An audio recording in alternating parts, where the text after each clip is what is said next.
Jeremiah Love breaks free. Jeremiah Love trying to go 98. Touchdown! What a run in the first touchdown of the 12-team playoff. This is 365 Sports.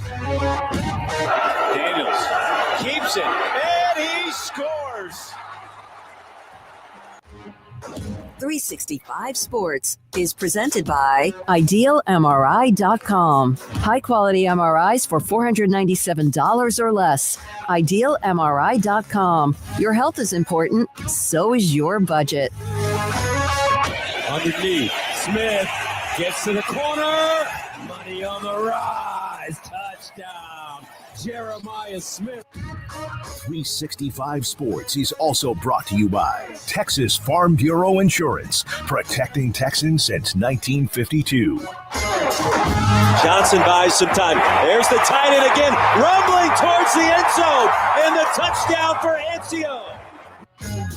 Remember when you had a guy, someone who could fix anything? They're still out there at Batteries Plus. With their quick solutions and expert advice on batteries, key fobs, and phone repair, Batteries Plus will have you in and out and on your way in no time. Batteries Plus, the experts in charge. Klubnik's going to take off. Klubnik for the touchdown.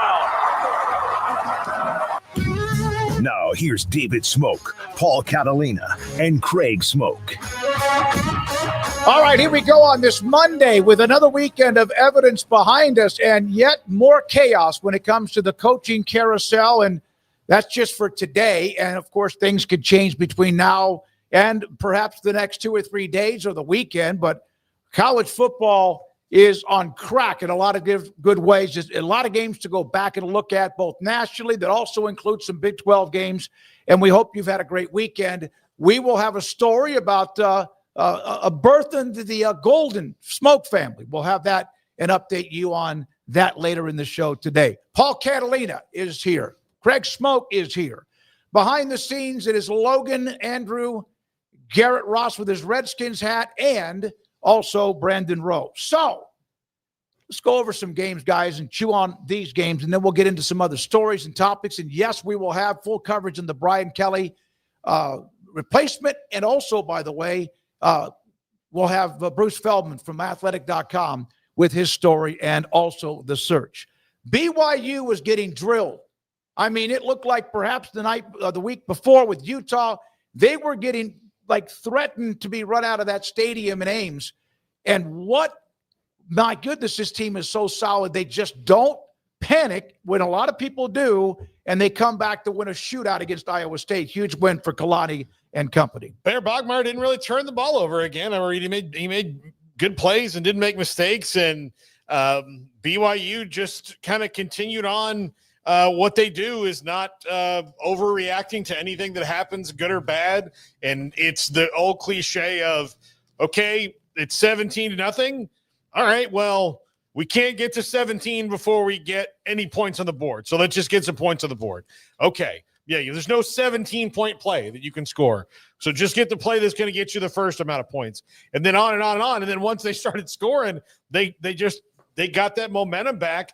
And I kind of I kind of expected them to, I think I picked them. Craig picked them. I think you picked them too, right, Smoky? Yep. Yeah, we all picked them. And I did expect a bit of maybe an early hangover in the game because you just beat your rival and all that and the Holy War. And then you're going on the road. These are games that are often, harder to get up for. And yeah, maybe that was a little bit of that. But, they just showed that Kalani Sitake, runs the most consistent program in the Big 12 year in, year out, and he did it again. They're consistent, and they're good across the board, and they've come from behind. And, Craig, they came from way back when it looked like they were about to get snapped. Yeah, I mean, I thought that they were in real trouble, and they looked to be in real trouble, but there was still a lot of time left in that game when you started to wonder if this might be the day that they were going to fall for the first time this season. And way too much time by the end of that thing for Iowa State to try and fend off the Cougars. But I give BYU and Kalani Sitake and Bear Bachmeier and the whole crew a lot of credit. They've been the most well-rounded team, I think, in the league and one of the most well-rounded teams in the country pretty much from start to finish. And it's not always flashy, but it's always a team that is pretty well coached, that doesn't make a ton of mistakes. And if they do, they make up for them, and then they force others into mistakes. And then when others give them mistakes, they take full advantage of them like they did on Saturday. And so a really solid win. They are a team that I think you now go, okay, you take BYU versus the field. Like, I mean, they're in that spot, and they still have a couple of tough games to go, but you start looking like, who's playing quarterback for Tech when they play here in a couple weeks? Like, are they going to get the luck of the draw to where, like, it works out? Just this is one of those years. Then again, that could work against them because you start putting resumes together, and it's like, who have they actually beat, right? So beaten. But we'll get into all of that when the time comes for it. I just thought it was a really solid win, and I think that for Iowa State, that was, man. That was, I would have been pulling my hair out. That was fumbling all over yourself, trying to find ways to lose that game left and right there in the second half. I mean, what a poor showing. What a poor showing by Iowa State in crunch time, and when they had the lead and when they were trying to get back in the lead and it just was not a good day for Matt Campbell's crew. They started off really, really strong, but, man, they could not hold on to that lead, and they just screwed up left and right there in the second half, giving BYU opportunities and chances, which BYU was happy to take advantage of. They outscored Iowa State 31-7. 31-7 to close that game out. If I told you guys that they made Bear Bachmeier throw the ball 35 times, you would have probably told me, oh, man, they fell behind and they didn't come back, because that's not what they want to do. They held BYU, a really good running team with good running backs and a running quarterback, to 103 total yards rushing and 3.7 yards a carry. But Bear Bachmeier, 22 of 35, 307 and 2 touchdowns through the air is a huge difference. Now, you also don't have to run for or throw for as many yards when you keep getting spotted the ball through interceptions and muff punts and every other bad thing that happened. Field position became just a landslide. And so there's that game. BYU comes back from down 24-10, did not look good, and it did look like perhaps there was a little bit of a hangover, and then all of a sudden they took a shot of Fireball or something, and not them. BYU, it would have been water. And then come back. Then in Tempe, Arizona State beats Texas Tech, and wow, they turn around, and Willie Fritz, baby, hell of a football coach, and the Cougars go into Tempe and win that game. Sam Levitt was kind of in and out of the lineup because of an injury, and that really threw off Arizona State. Now, look, Arizona State, still, I think, a good team, but, they can't keep getting people injured. No Jordan Tyson really showed, especially early on in the game, where they couldn't kind of put their stamp on it early, and Houston just consistently, physically attacked them over and over and over again. And then once they had the lead, they knew how to hold on to it. And, when you've got, that was one of my favorite coaching matches because I love them both, Kenny Dillingham and Willie Fritz. But Willie Fritz, there's not many games in his career where he gets a lead like that and then it goes away, because he knows all the little things you have to do to hold on to something like that and never let it go. Yeah, it's a great win for Houston. Congrats to them first and foremost. Much like with BYU, you can look at the other side and what played into that win. But the victors get the spoils, and they get first mention. So for Houston, that's a massive victory. You're already bowl eligible, but now you are, with 1 month to play, right in the thick of the Big 12 race. I mean, there's a very clear path to where you find yourself playing in Arlington at the end of the year, which no one, not even the most ardent Houston Cougar fan, would have predicted before the ball got rolled out there in week number 1. So to even be in that position with 4 weeks left, 5 weeks left actually, but a month to go games-wise, that's pretty incredible stuff. And yeah, it's the magic of Willie Fritz. He just knows how to win. That's what he does, much like Kurt Signetti. And I think that he's been a guy that you've felt pretty good about Houston. But for me, it was like, where's the big win, though? Like, where's the convincing win where you beat a really quality team? Because with all due respect to who they played up to this point, there was nobody that you're just blown away by. And the one team that was of quality you got destroyed by, which was Texas Tech. So, Colorado, they're fine. Oklahoma State is not. Arizona's middle of the road. So those games are good wins that you not necessarily would have had last year, but nothing that just jumps out and impresses you. But now you go to Tempe and you beat Arizona State and you get a top 25 win, then yeah, there's your marquee win. And no, it wasn't full Jordan Tyson and full healthy Sam Levitt, but that's the way the game goes. And so you beat who's in front of you, and they went to Tempe and got a big win that I wasn't expecting them to get. And I think we had a listener talking about where would they be in the Mojo rankings. Well, they're going to be really high up there. You asked where would they be if they won in Tempe. I didn't expect it, but it happened. And so, yeah, you'll see here in the next couple of days, but they're going to be right near the top. That's for sure. We'll have them on Wednesday. The Mojo rankings. Paxton texted me and said, hey, Houston too. Don't forget Cincinnati's a part of that conversation. We'll get to that in a moment. I asked in the chat, who had the best win? Who had the most impressive win?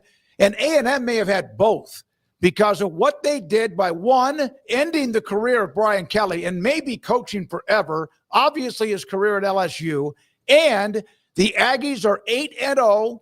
There's always been that concern, and there are still a lot of games to be played, but my goodness, offensively they have weapons. They could do things on special teams. Their defense at times has been, giving up a lot. But they go into Baton Rouge and hammer LSU, trailing at halftime.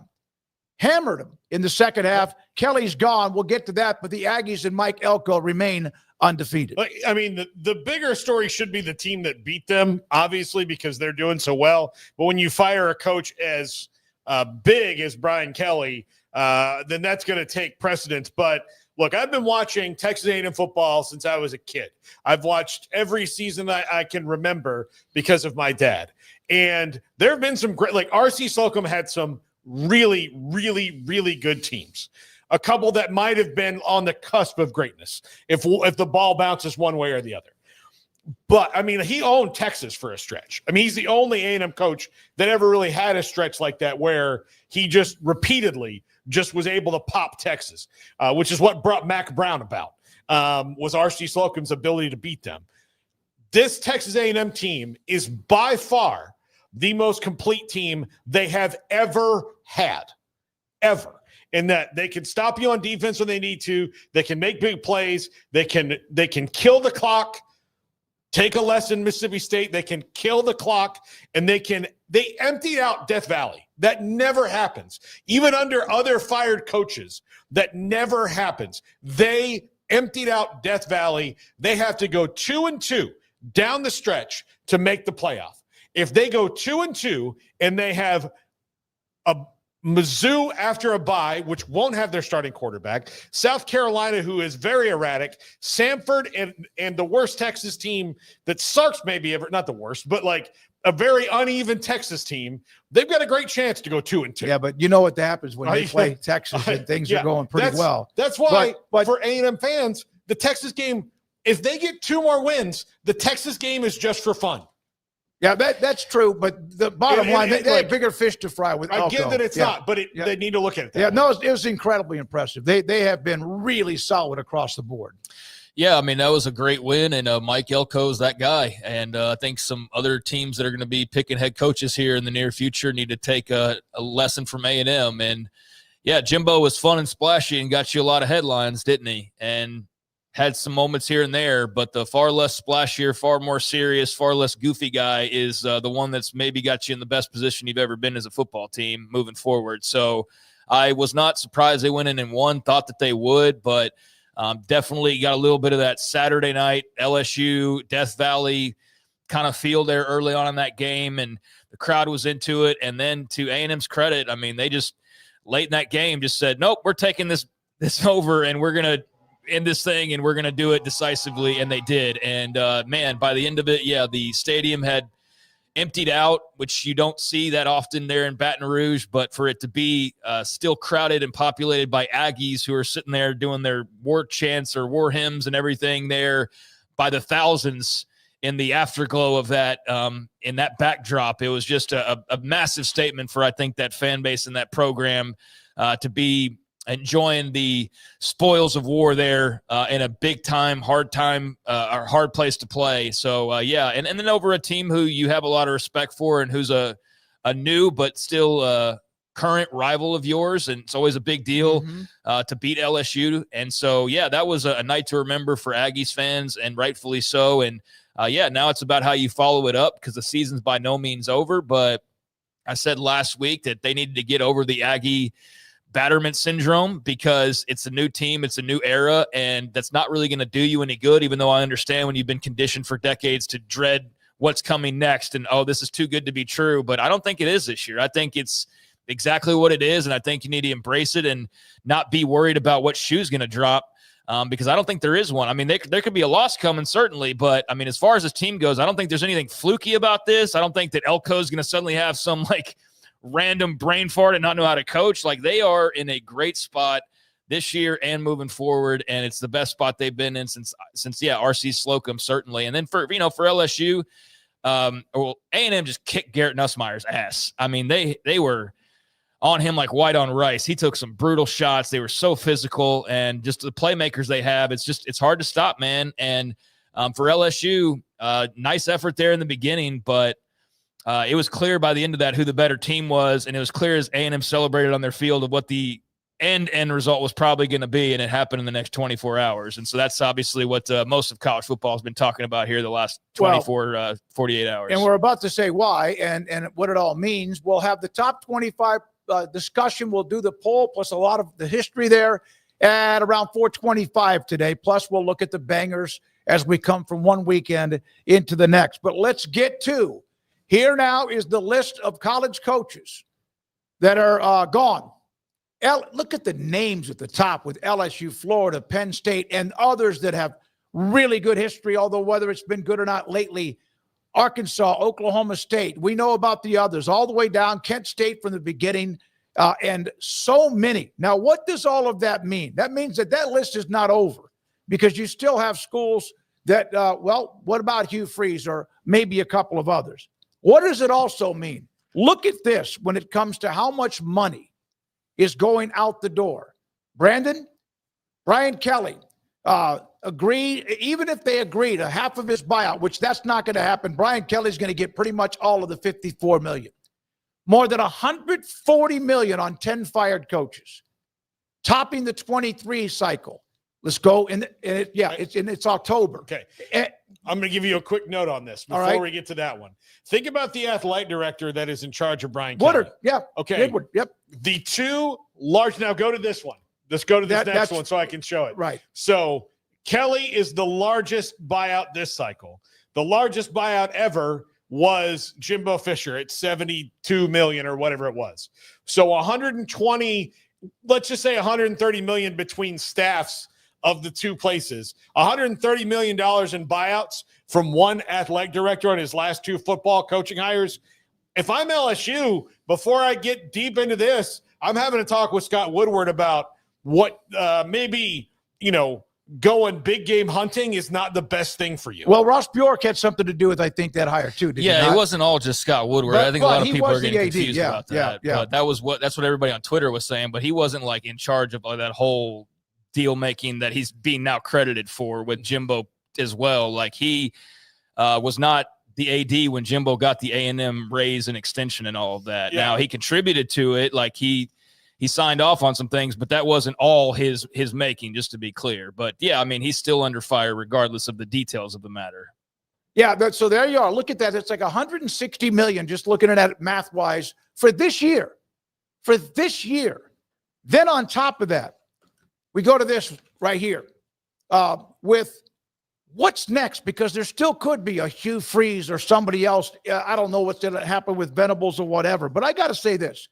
I put this up on Twitter last night, and I said, all right, I get it. There's donors and boosters and whatever else. And then you hear about possibly one buyout might be taken care of with some state taxes. And, of course, student fees are on the rise. We know why. I have this question. When you are getting more and more and more than ever before, you go bankrupt. I would know when you overspend what you're getting in, whether you make a lot of money or you make a decent amount of money. College football revenue is at its highest point ever of going into the pockets of NCAA programs. But it's also on the highest level ever of going out. And then you have these decisions that cost you $250 million, maybe $300 or $400 million the last 2 or 3 years. Not only buying out Brian Kelly, but his staff. Then you have to go through the search, bring somebody else in, probably overpay him. And you extend these contracts when you have a pretty decent or good year earlier than you need to instead of sustainability. Who's paying for all this? And I know there are certain places where donors don't care. They have that kind of money where they just don't care. Write a check, get rid of him, and let's now move on to the next person. I think it's horrible what's happening. I get the decision-making, but the overall amount of money that's going out the door, to me, is just insanity. Yeah, it is. It's crazy. They negotiate against themselves when a coach has a good season and they bump them up. That's the thing. I think that the first thing they need to stop doing is, if you signed a 5-year or 7-year contract and you're 2 years into that contract and you have a great season, you shouldn't double their salary because of that great season. You should say, you've got a 7-year contract. As it gets closer to the end, let's see how this goes. But coaches have had all the leverage for so long. Now, there has to be a change in the economics of it. I just don't see how I don't see how you put the ketchup back in the bottle on that one. I don't understand. Well, Dave Aranda is got a high buyout. It maybe drops on December 1st. We know Baylor's in a malaise, whatever decisions they're going to make, if any. But he got an extension, remember? He was 2-7, 12-2. Everyone else started talking about him and going to some other place. And guess what? He then gets a big raise. It's part of business, supply and demand. I get that. But sometimes you wonder if these extensions are coming too soon. I don't wonder. I know that they are. I understand certain places you need to do that, because if you don't, then there's a chance a bigger fish will come along and lure them away. But I think the money has long been ridiculous, but we understand that when it comes with sports, and we allow that because we love sports so much, and it's just kind of it goes hand in hand, and that's how it all works. So we tolerate it and we understand it to some degree, but it doesn't mean that it's not foolish and completely stupid sometimes. And when you see all of this money just basically being burned by these schools to pay buyout money rather than anything for the students whatsoever that you could be doing. And I know, it's in a separate pot and this is coming from donors. And I know I've been around long enough to understand how it all works, but it's still a ridiculous amount of money that could be better spent elsewhere by the donors, by the school, by whoever's paying the tab. There's just more things that could be done than tens upon tens upon tens of millions of dollars for a guy to just sit at home or pretend to go interview for a job so he can collect a total due to the clause in his contract. I think we've reached a point of probably no return, but man, if there is a way to kind of try to put some of the genie back in the bottle, now's the time to do it, because this thing, where does it stop? Honestly, where does it stop? Because this is insane. Somebody and again, a lot of these people have this money because they know how to make money, but a buyout is money you never see again. You're not going to make the buyout. Maybe somebody does, but once you spend buyout money, there's no return on an investment for a buyout, really. Is the next coach going to do something that makes the guy who paid the buyout or the state, here's the other issue with a coach like LSU is the state is involved in this level somehow at this level too, at Louisiana State University. Now, boosters are going to pay the lion's share of that buyout, but some of that buyout's probably coming from money that's in the university's coffers right now that comes from the state. And so everybody in Louisiana is going to have a little bit of a piece of the pie of Brian Kelly's buyout, even though most of it will be paid by those boosters. But if you're going to give $50 million to one guy, think about how much good $50 million could do your softball and your women's basketball and your track team all at once. Well, they probably have that for women's basketball. But yeah, I know. I know what you're saying. I'm just saying in general of these things, like if Penn State's going to pay $50 million nearly to send James Franklin away, if they're going to do that, now they've got some better offset language than most, but if they're going to do that, like think about the coach that's always going in there going, hey, we need a new batting cage, or the track needs to be resurfaced, and he gets pushed down the line. You can do that right away if you have to fire a coach for $50 million. Or just how about keeping some of that and just having it in some kind of reservoir rather than leaning on the same boosters and donors to build and help buy stuff for facilities and also NIL. Yeah, but why do that if they're always going to give you money whenever you ask for it? Because that's what a lot of them do. They don't ever learn their lesson either because they're true to old school and all whatnot. But yeah, it's a ridiculous amount of money. It's part of the business, and that's the way it's been now for a while, and for the foreseeable future will continue to be because, I don't know how you suddenly negotiate and go, well, you know what? We're not going to give that great buyout now. Because here's the thing about college. If everybody got together and said, let's not do this, let's not make ridiculous contracts, and we'll all be better off for it. The problem with that is that somebody will inevitably go, nope, I'm not doing it because I want to get this head coach that, it's always about who can get the advantage where they can. So even if there were 100 schools and 99 or all 100 agreed, we're never going to do buyouts over $50 million ever again, guys. All right, an agreement. The moment they broke that meeting, somebody would go hire a head coach and give him the biggest buyout in history because they want to win, and that's all it comes back to. So this is the environment that's been created as a result of winning at all costs and as quickly as possible.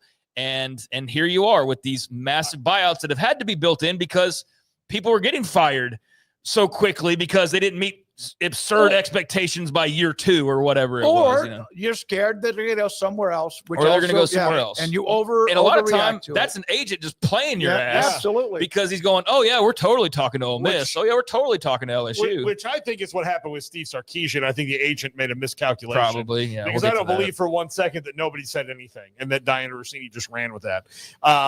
We'll hear from you. But it's a lot like liking your examples of the one I gave about Dabo Swinney in the transfer portal. I think Dabo Swinney among his peers, when he was sitting around talking about the transfer portal, going, yeah, this thing is nonsense. It's BS. We don't need to do this. We can do this. And they're like, yeah, we don't like the rules either. And there's left like, all right, well, I guess we're going to get some more transfers. Hey, have you seen that receiver at Georgia Tech or something like that? Yeah. So you may not do it, but everybody else can sign on. But the minute that somebody else does, then everybody else jumping off that boat, Craig. You're absolutely right. Couple of other notes when it comes to coaches. Steve Sarkisian, and you mentioned Diana Rossini. She's a really, really good reporter about the fact that he would, in fact, listen to possibilities of NFL jobs. And there was thoughts, of course, Tennessee, the Titans are a mess.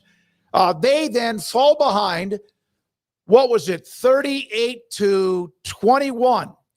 At Mississippi State, and it looked like no matter what they were going to do, which sometimes was not very good, that they were about to get blown out by a team that had not won an SEC game in a long time. And then all of a sudden, here we go.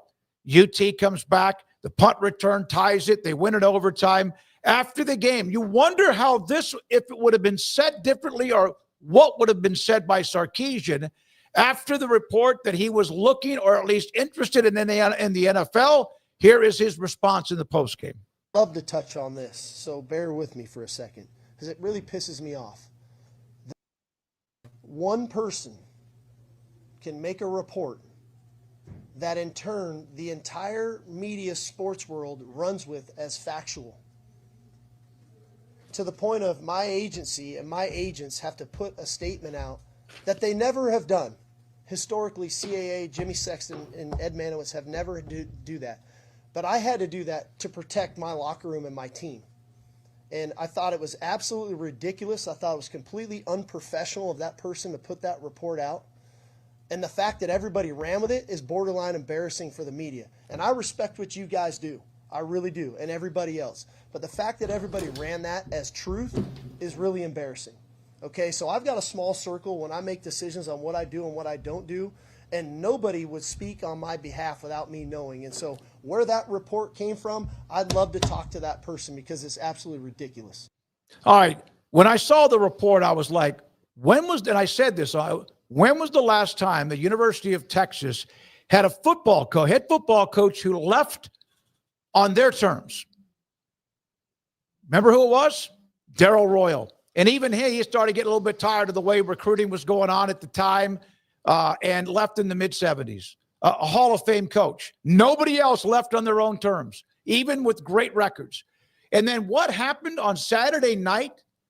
Texas, 429 consecutive games among FBS teams, trailing by at least 17 points with 10 minutes left in the game. 429 consecutive times that team lost until UT had the near miraculous comeback and beat Mississippi State in overtime. 429, that streak is gone. Yeah, I'll talk about the game in a second, but just going back to Sark and the report by Diana Rossini is I don't think Sark is looking for NFL opportunities. I do think his agents might have seen an opportunity to maybe squeeze a couple of bucks out of Texas in a crazy college football coaching cycle and floated this out there to see the reaction to it, and it blew up in their face. Jimmy Sexton's a great agent, but he's not perfect. And he's done these things before, and it's worked. So, especially with Texas just stopping and starting so much this year and looking so choppy and uneven, and having a game where they had to come back against Mississippi State and win, and having a game the week before where they had to come back against Kentucky and win in overtime 2 weeks in a row.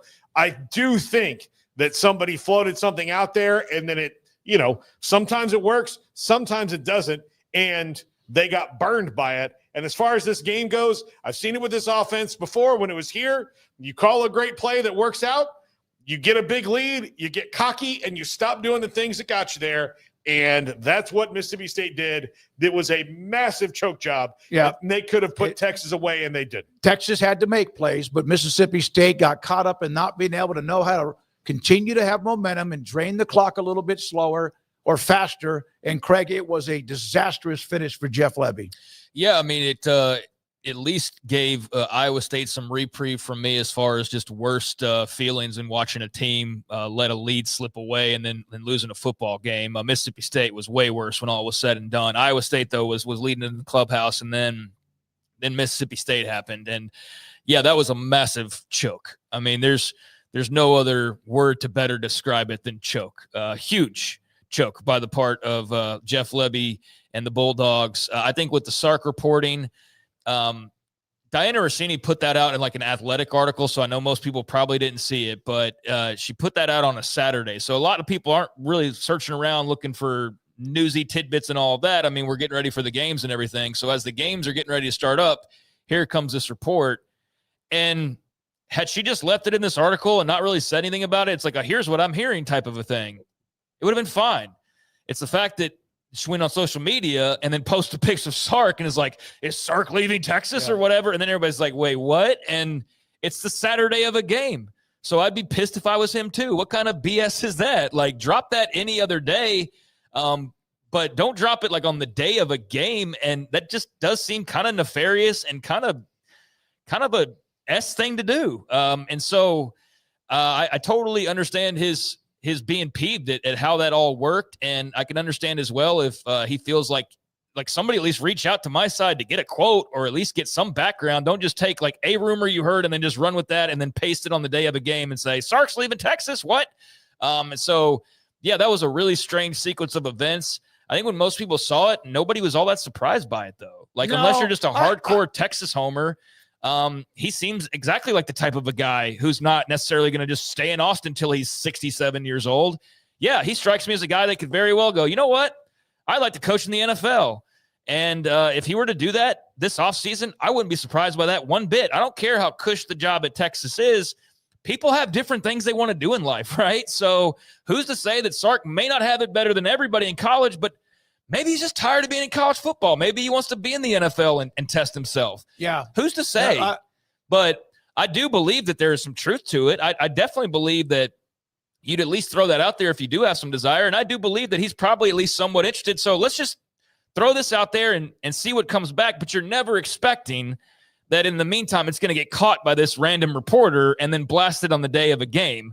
And so that's where it went a lot worse than typically some report like this would go. 51 years old. He's very young, really. I mean, there's coaches younger, but I think he's one of the few. If you ask me, give me 5 guys in college football right now you think could translate and do well because of his offensive mind, even though UT has been erratic offensively. I could see that. I do know this. What would that have been like had they lost?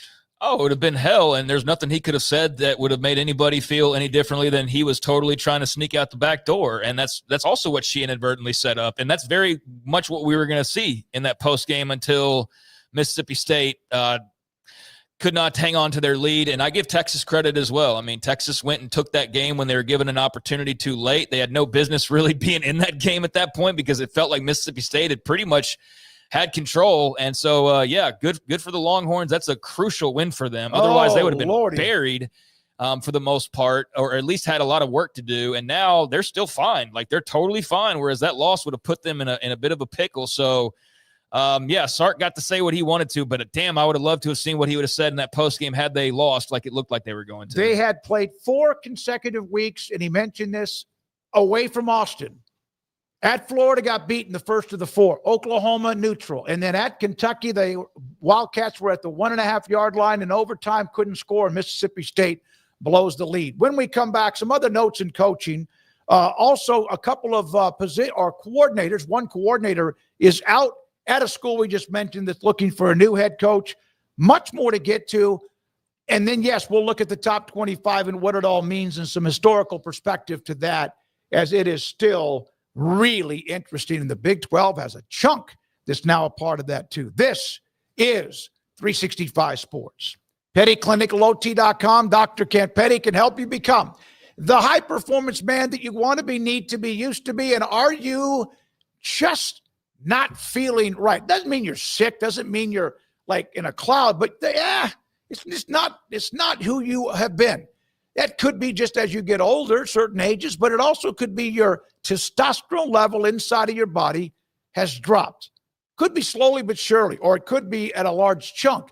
And low testosterone is usually at a part of every 1 out of every 3 or 4 men. So maybe that's you. And so what do? Contact Dr. Kent Petty at PettyClinicLOT.com. Low testosterone could also affect your sleep habits, your sex drive, your performance, all of the above. So if any of that is kind of crept into your body, or maybe the testosterone has dropped in your body, get a hold of Dr. Kent Petty, and he can give you an option and perform what you need to be as far as who you want to be and who you've been before at PettyClinicLOT.com. My go-to guy. Can you fix my smartphone? Yes. You have car batteries? Yeah. What about golf cart batteries? Of course. Battery from a G-Fob? Absolutely. My boat? Huge variety. Toy boat? Sure. Motorcycles? You bet. My apartment building? Whole building. Do you have batteries for my party lights? Yeah. Batteries Plus, the experts in charge. Overwhelmed by your inbox? Clean Email is here to help. Organize, clean, and manage your emails with powerful automation tools. Say goodbye to spam and clutter and enjoy a stress-free inbox. Try Clean Email today at cleanemail.com. Golfballs.com carries the latest selection of golf balls, clubs, and gear from brands such as Titleist, TaylorMade, and Callaway. Golfballs.com remains the world leader in golf customization. And of course, online at golfballs.com. UBO Business Services. We are a studies-based service organization that is the best in Texas when it comes to copiers, printers, and scanners. The way we quantify that is through a company used by millions of corporations called Net Promoter Score. What Net Promoter Score looks at are your Google reviews. We have a better Net Promoter Score than H-E-B with a 65 and Ritz-Carlton Hotels with a 70. According to Net Promoter Score, if you're a 70 or above, you're considered world-class in customer service. UBO Business Services is an 86 when it comes to Net Promoter Score. You can find us at ubeo.com, ubeo.com. It's back 0% for 72 months on all 2025 Ram 1500 trucks during the Drive into Fall event at Allen Samuels in Waco. Check out a 2025 Ram 1500 Laramie Crew Cab with a massive $16,000 off, or a 2025 Ram 1500 Lone Star Crew Cab with $12,000 off, and both at 3.9 for 72 months. And if you drive a Ford, Toyota, or GM, get an extra $1,500 bonus cash. Allen Samuels in Waco. Come by. Let's be friends. Did you know that 1 out of every 4 men have symptomatic low levels of testosterone and don't even know it? And if you think you're too young to worry about it, guess again. Low T levels can make you feel tired and grumpy, raise your cholesterol, and cause weight gain. Petty Clinic Low T can set up same-day blood screening and results. So if you're tired of being tired, call or go online at pettycliniclowt.com. It's a private clinic with an atmosphere catering to men. Affordable, only $165 a month, including lab work, office consultation, testosterone injections, and follow-up visits, compared to $300 or more a month in Dallas or Austin. And you don't have to drive 90 miles one way or the other and fight the traffic. Petty Clinic Low T has board-certified physician consultations and will provide the best form of brand-strength testosterone. Contact Petty Clinic Low T for increased energy, improvement in sexual desire and performance, mood, concentration, even a decrease in body and belly fat. Just off Highway 84 and Old Hewitt Drive in Woodway, pettycliniclowt.com. It's football season, and we can create your outdoor tailgating spaces that is actually a part of your home. Bifold doors that tie in the inside and the outside, and you can gain anywhere from 1,000 to 5,000 square feet living space, all while taking in the big game, poolside. Call us at Gather & Co. Kitchen and Bath, where we can create your unique tailgating space. You got batteries for my side-by-side? Yes. Replace my flashlight? Sure thing. What about my business? Oh, good one. 100%. Batteries for my fleet of trucks? Gas floor scrubbers? Yes, and fire panels. We have pallets of batteries. Well, what about... As your go-to guy, if it needs a battery, we have it. Well, that's all you had to say. Could have led with that. Batteries Plus, the experts in charge. This is 365 Sports. The 3 o'clock hour is sponsored by Waco Custom Marketplace. Meats, sweets, Texas treats, and a cut above the rest. 425 Lake Air Drive, Waco. So last night at 9:26 p.m. Central Time, Jennifer and Daniel Golden. Look at this. That is Gracie Lynn Golden at 9:26, 7 pounds, 11 ounces. She came into this earth, and what an experience. Craig was there. Cindy was there. A lot of family were there, and unbelievable. An absolutely phenomenal experience. And she was basically, from Saturday night about 10 o'clock until she delivered, was on and off. And then finally, all of a sudden, Saturday afternoon, it clicked. So who are these people, for those that don't know? Oh, well, everyone knows Jennifer's our fantasy football league expert, but that's Craig's sister, my daughter. That's Daniel, our son-in-law, Craig's brother-in-law, and then that's their child. Yeah, you all remember that segment we haven't done in 4 years, the fantasy football segment. Yeah.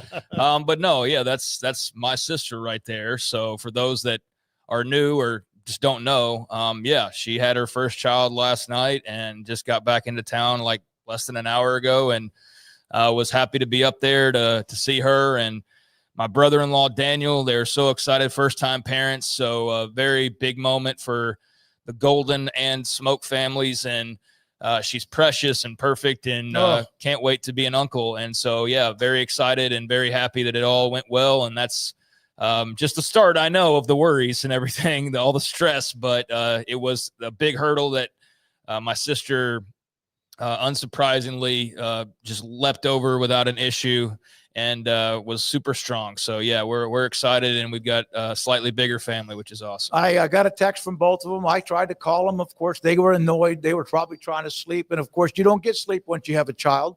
But both of them are doing well. Yeah, they're going to catch up on sleep, which that'll be when Gracie Lynn's 21 or something like that. But it was, Paul, you and I were in touch. Amanda, I talked to you guys on the way out of town.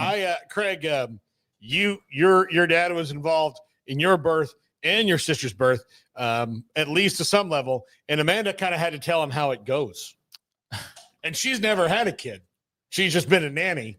for all that time. So I saw up close and personal when Craig Allen. You learned a lot, though. No, I did. Didn't you? I did. Or yeah. you were reminded. It's an amazing event. But it's a miracle. It is absolutely a miracle of what happens, how it all happens, and then, of course, the end result, which Gracie Lynn is now here on this earth. And I'm telling you, because it was her first child, the doctor said about 3 hours prior to when she gave birth that it could be a 2 to 3 hour pushing event. And one of the key things was apparently that as Gracie Lynn was getting closer and closer and Jennifer was worn out, they showed a picture of the crown of her head as it was trying to come on the earth. And all of a sudden, Jennifer found the extra energy. I'm sure Jennifer wanted you to know that. I'm sure she did. Let's get back to college football, but congratulations, a huge deal. Yeah, very exciting stuff. From new beginnings to endings, Brian Kelly's out at LSU. So Brian Kelly is a Hall of Fame coach. Garrett doesn't think he is, but in his whole career, this guy's won over 300 games. Cincinnati, is he not Notre Dame's all-time winningest coach? LSU, he was, from the time he faked his accent, I think that went bad. But he's gone. Doesn't mean he's a bad coach. This, to me, seems like it was just a very bad fit. Well, it was a bad fit, but also, like, I don't know if he's the same coach that was at Cincinnati and Notre Dame. I don't. And part of that is that there's a parallel here with James Franklin. These are two coaches that, when confronted with issues in their program, like to point at other things quite often, and don't, when it really does come down to it, say, that's on me. That's on me. We got out coached. We got at this. We've got to get better at this. This is how we do, and can kind of lash out. Now, there was the incident earlier this year where a reporter asked him about the running game, and he probably could have waited a couple of questions, but he got the first question he was going to ask what he wanted to ask, and he asked, and Brian Kelly lashed out at him after they had a nice win earlier in the year. But if you watched the game on Saturday night, you saw a lot of Brian Kelly admonishing his coaches, admonishing the players, and doing all this. I'm not saying it wasn't their fault, but it was kind of over the line where it kind of had the vibe of, how are you doing this to me? As opposed to, like, hey, let's get it together, and I think that's where it went awry, where he was, and his personality was never a fit in Baton Rouge, and that it was always going to be uphill sledding for him. But this is still a massive buyout, and maybe they should have looked another level to the guy who he's at Notre Dame. Notre Dame they were kind of done with each other, and LSU might have kind of gotten foisted here. Yeah, I mean, I think so, considering they're having to pay all this money, and he's now gone after 4 years, and you're already looking for a head football coach. That's not what you signed up for when you made that big deal to begin with. You were hoping he was going to be there for 10, 15 years and win national championships, and he never has and never will there in Baton Rouge. So, yeah, it's a very interesting 4-ish years for Kelly that got off to a weird start. The fake accent thing, the recruiting video that was like really awkward that people made tons of fun of. And okay. That's just stupid off the field stuff. Kind of bizarre, the accent thing and everything. But, you can look past that if you just go win games. Plenty of weirdos in college football that have awkward moments. Fine. But he just didn't win the games that matter enough to satisfy a very hungry fan base. And that's the lay of the land in college football. You can win 10 games, 9 games, and still be 2 games above 500. But when they're done with you, they're done with you. And when it's not up to snuff, then you gotta make a difference pretty quick. And so for Brian Kelly this year, had a little bit of rope left, but 3 losses in your first 8 games, like that's just too much. That's too much for what the fan base was and administration were also expecting, demanding, anticipating. And so, I think it was somewhat surprising to see him just plug pulled. But then again, watching that game and the way that it went, and just kind of the whole environment surrounding the talk about him and LSU for the last several weeks and months, it's not surprising in the long run. This is how college football works, and LSU is ready to get their coaching search started. he had some good wins, had some good moments, but not enough to keep him in place. 297 officially, 297 wins, 109 losses, 2 ties. A Hall of Fame coach. He's been at Grand Valley State, then Central Michigan, then Cincinnati, 34-6 there. And then, of course, at Notre Dame had a nice run, but just, again, couldn't quite get over the top, 92-39 and 34-14. 10-4, 10-4. That's 11-1, 10-4, 10-3, excuse me. That's pretty good. But then 9-4, 5-3, and you're starting to slip down the slope. Yeah, and, look, part of this is on just the nature of college football, and part of this is on Brian Kelly. But, if you're LSU, and the one thing you always fall back on is that the fans get here early, they stay late. This is the best environment in college football, all of that.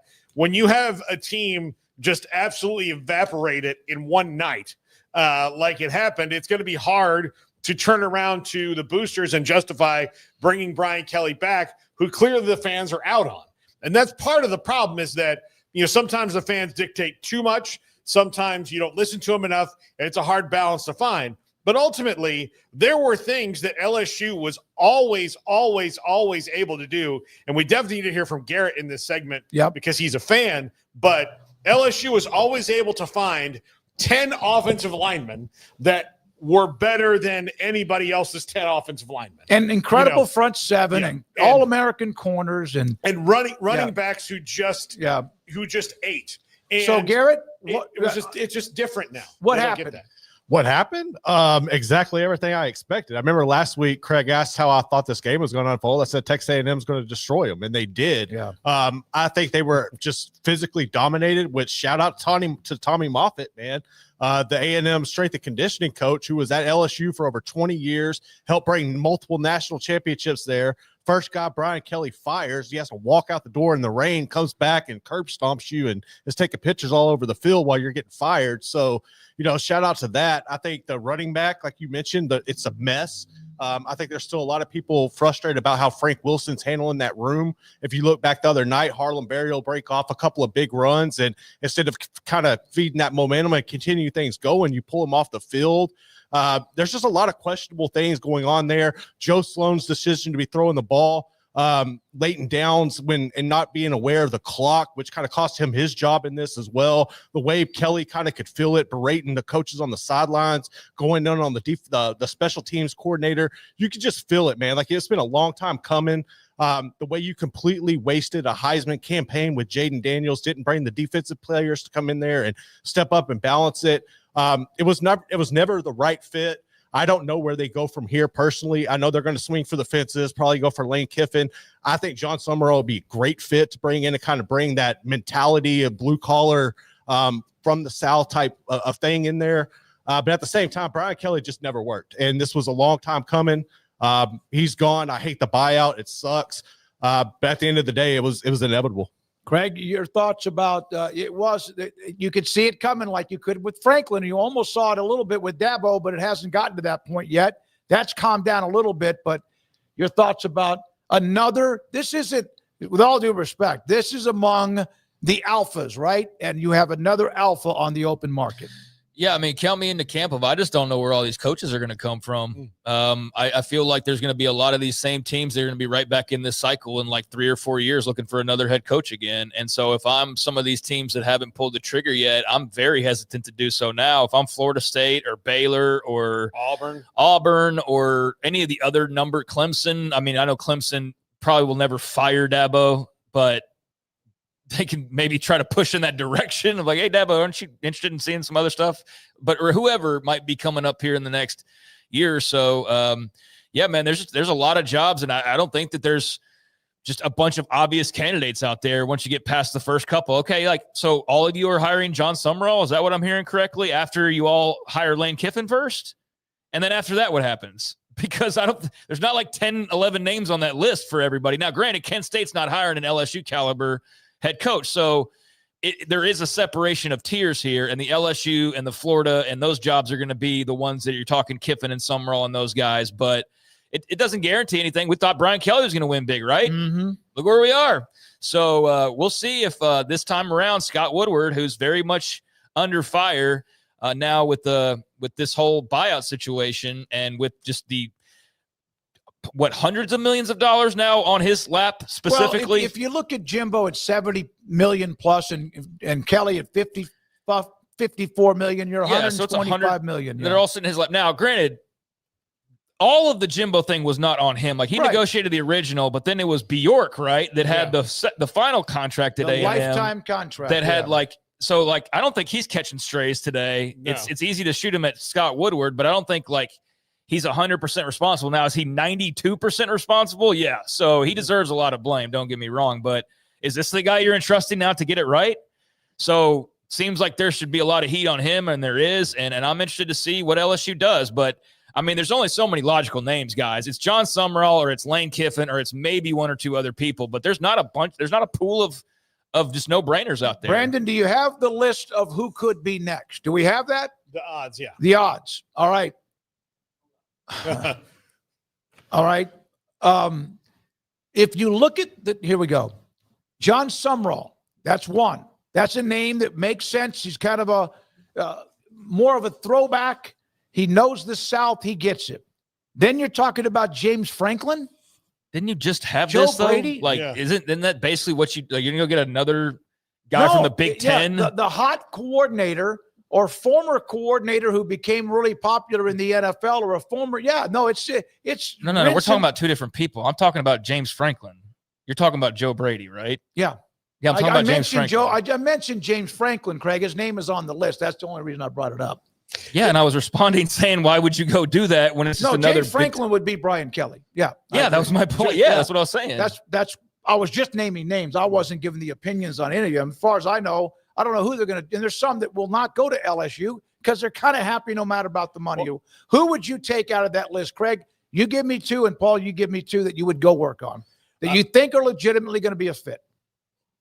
I'll take John Summerall. I think is the best fit for what they need. When you talk about accountability, and you'll see it. I'll go, later on, you'll see the top five. But if you don't see that, he's accountable. He has the same kind of coaching mindset that the other three coaches that won national titles at LSU had, which is defense, running game, like just absolute maulers all over the place and big time athletes in the playmaking positions over and over and over again.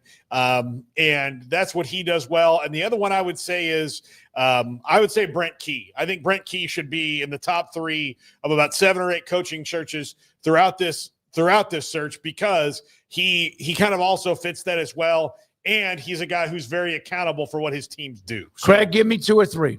I mean, the same one is John Summerall. I think it'll be interesting to see how big of a swing they take at Lane Kiffin and kind of where Kiffin's head's at with everything and all the money he's about to make just by simply staying pat and keeping his name involved in jobs. And his agents, I mean, he's going to have a field day because there's so many big jobs opened up, and he's the biggest name that's been mentioned in any of these. So he just seems like a no-brainer that they at least have to kick the tires on. And then after that, I mean, I don't really have a strong opinion on a lot of like the Eli Drinkowitzes, or I don't think Kenny Dillingham's going to go take the LSU job. But I mean, I'm really interested to see what route they go. I think Summerall is just kind of a no-brainer though, as is Kiffin. So that's where my eyes will be, at least initially. Summerall, Brady, former offensive coordinator when they had that explosive offense with Burrow, who went to the NFL with Matt Rule. Still a part of the league. Then you have Lane Kiffin, James Franklin, Eli Drinkwitz. Jeff Bra might be a name that I would reach out to, although that is where he is at his alma mater. Jimbo Fisher's name is in the top 10. Talk about just like brushing your teeth with the same toothpaste, and that would probably be it. So then what about the staff with LSU now? Their offensive coordinator today, gone, Joe Sloan. And then also today, Dave Aranda, whose name is, it's swirling. There's no question, which we'll get to what happened to them by Cincinnati. But their offensive line coach, Mason Miller, was, no longer with the team. Now, this was not because of performance. This was a personal matter. And it was just one of those things where both sides decided it was probably best to move on.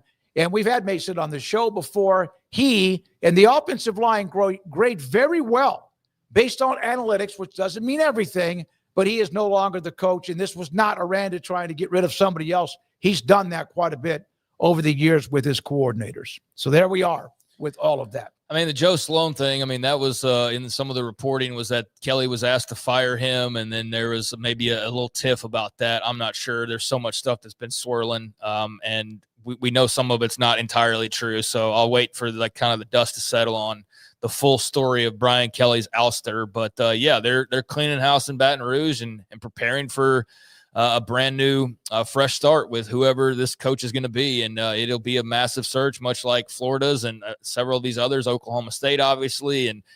And who knows who joins that list by the time the year is over with. So we're in double digits, and now another big, huge domino has joined the party, and can't wait to see what they do. And then the after effects, like, does Ole Miss have to hire a coach here in the next few months? Are they able to fend everything off? And if so, then who does have to hire a coach as a result of that? But yeah, I guess for LSU, just more cleaning of the house. And then for Baylor, I mean, I don't know what the hell's going on. I know it was some situation, maybe something happened at practice or whatever.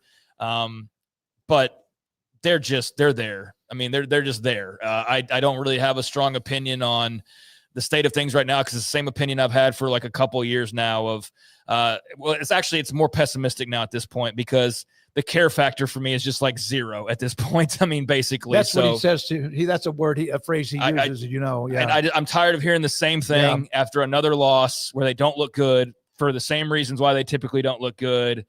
And it just is what it is. So, yeah, I mean, I think cool. When you say it is what it is, that's about like when you say fine. It's just and that's where I am. I don't have much of a feeling on that job anymore. And whatever they're going to decide to do there, I don't know what they feel like they can do at this point in time financially with his contract, or getting into the market as the 12th, 13th, 14th team. Now, they're a better job than UAB.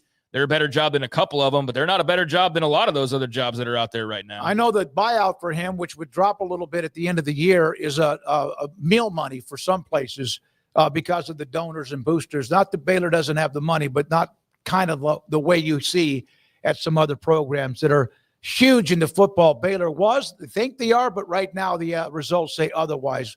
We'll have Bruce Feldman. He's next on 365 Sports. Homecoming weekend for Baylor.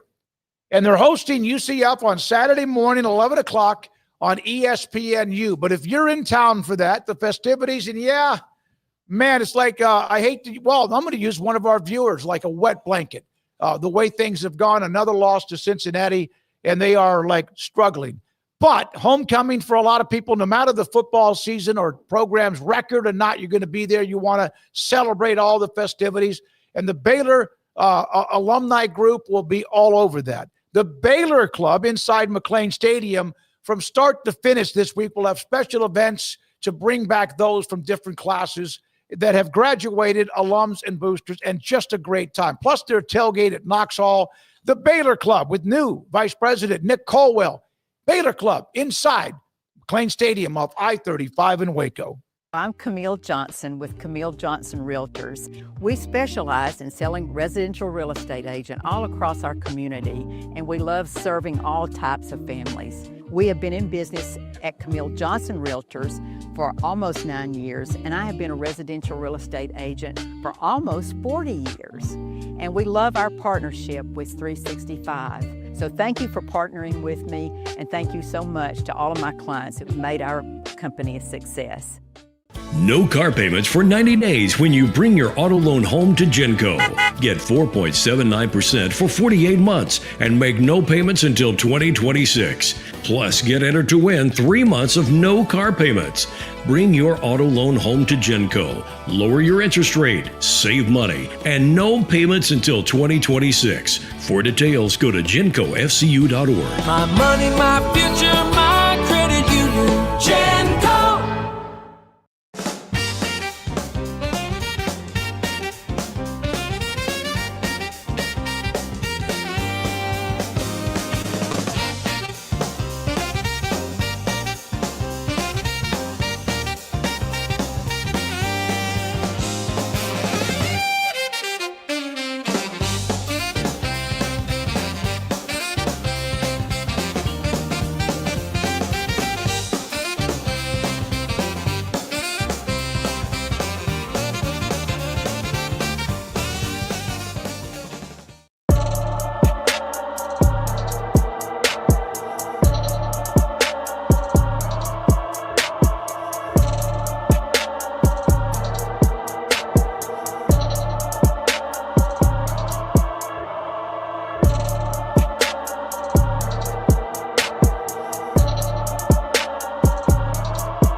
This is 365 Sports. The 3 o'clock hour is sponsored by Waco Custom Marketplace. Meats, sweets, Texas treats, and a cut above the rest. 425 Lake Air Drive, Waco.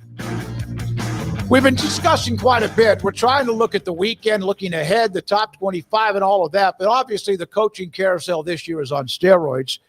And Bruce Feldman, theathletic.com, with a great article. He led the, into the weekend after the loss and what was going on with Brian Kelly, how it went south, what happened, and then, of course, yesterday, how it all transpired.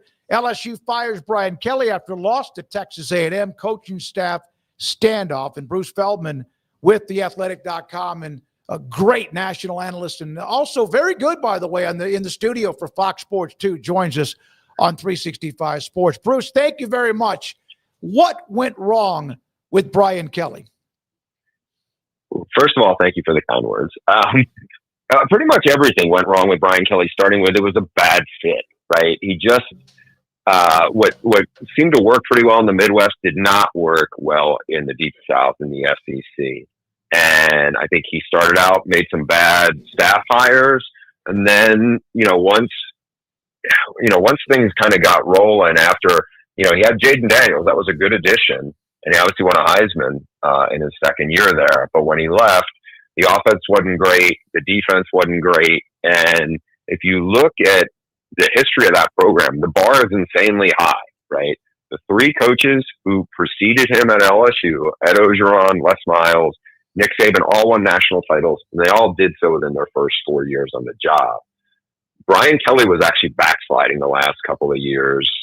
And I just think that it was a really tough sell for people like, he doesn't really fit in here. He doesn't relate well to the players. And on the field, he's kind of underwhelming. And then so he goes into the game last Saturday night. And I think people know it's a long shot for them to make the playoff. They play a very good Texas A&M team. They're leading at half.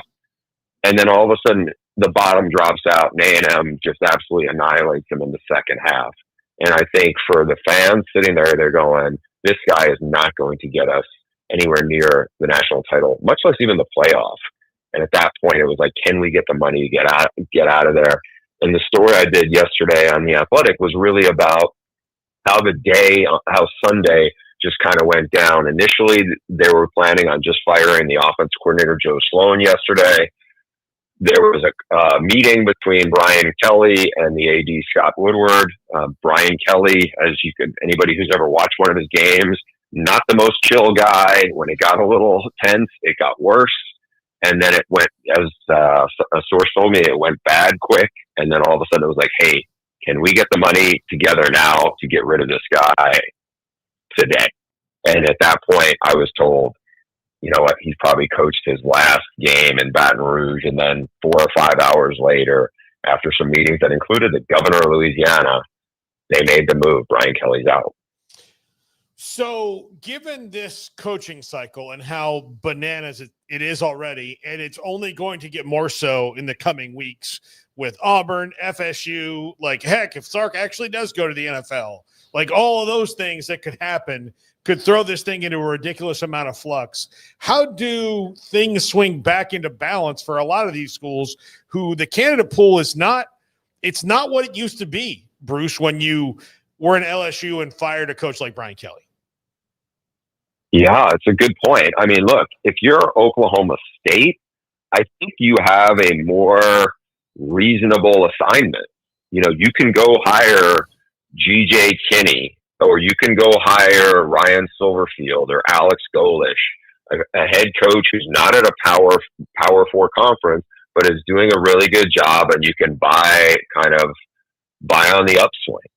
If you're at LSU or even at Florida or Penn State, like at Penn State, they just fired a guy who came within like a play of playing in the national title game last year and wins double digits, you know, pretty much every year. He doesn't beat top 10 teams.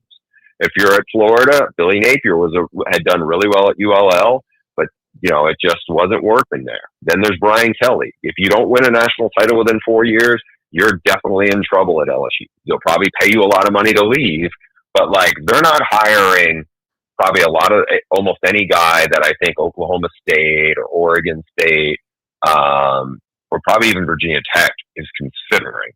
And that's why I just think it's hard to find some sense of normalcy. And I think you said it when you're like, if Sark does go to the NFL, then all of a sudden you have an even bigger job that's open because you have a job that, it's at UT. You got great resources. They were, in the semifinals the last 2 years.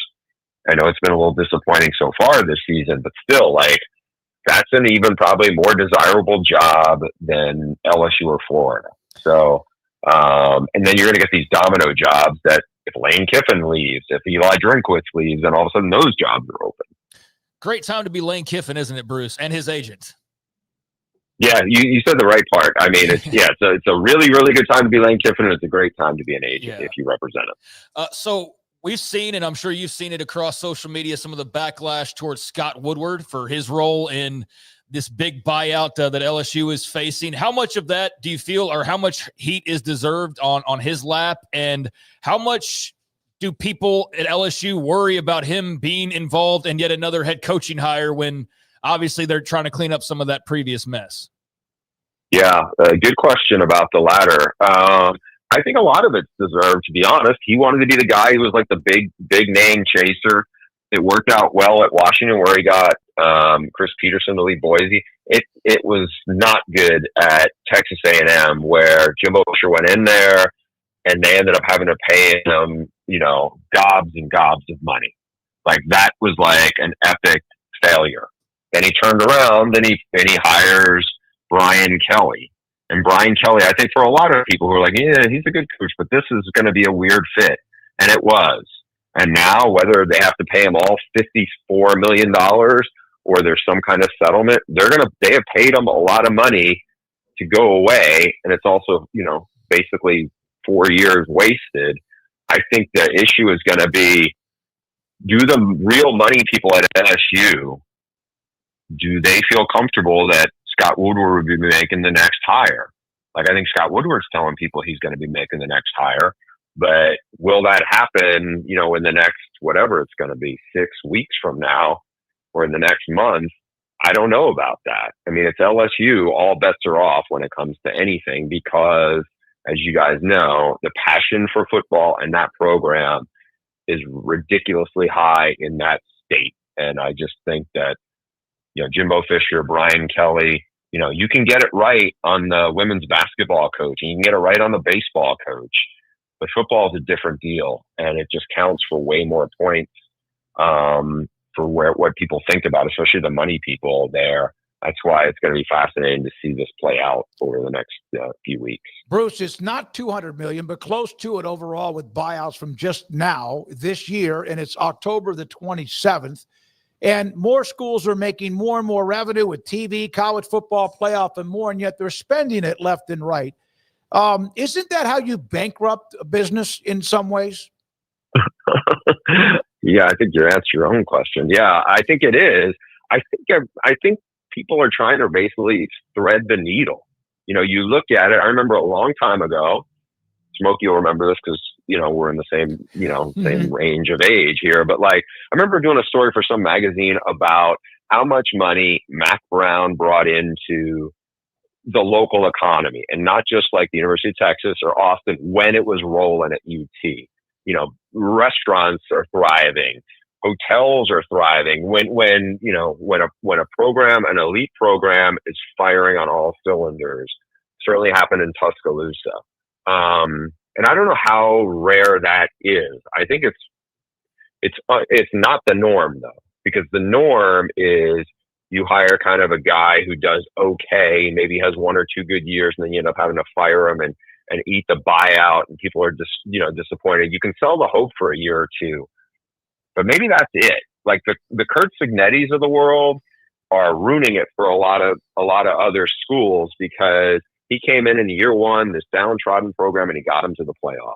And year two actually feels like it's even better than year one. And everybody's looking around going, well, he has the same access to the portal that you guys do. Why is our program struggling to go 6-6 and they're in the playoff? It's Indiana, So I think those things, people are chasing hope, and it just seems like a very flawed business model. How do you change the economics of coaching, though? You got to ask somebody lots smarter than me. I went to junior college. I didn't go to Wharton. I don't know I don't know the answer. I cover college football. I do not I'm sure there's somebody who could give you a very well thought out answer, but I don't know it because honestly, my reality is talking to the same people who make a lot of these bad decisions, and or chase bad money after good, or I don't know, like that kind of thing where it's like, oh, we're going to do this, but now because it didn't work out, we got to do that. And all of a sudden you're in a deeper hole. Yeah, and I went to Tyler Junior College, Bruce. So you and I have the same background there too, and that age similarity. So, what do you What are you hearing? And of course, we have ours as well. But Hugh Freeze won this past weekend. Not sure if it's enough to save him. And then, of course, you even have Dave Aranda as Baylor is in a malaise. It's just a bad situation. It's just like there's nothing there. It seems like that is surrounding the program and. They're not quite like an Auburn or an LSU by any means in the way their facilities, the fan base, etc., alumni base, but they have committed so much, as you know, to college football and also athletics as well. Yeah, I think the kind of puzzling part is, I'll say this, I really like Dave, think highly of him. It's just that you would have thought the defense would be playing a little better, right?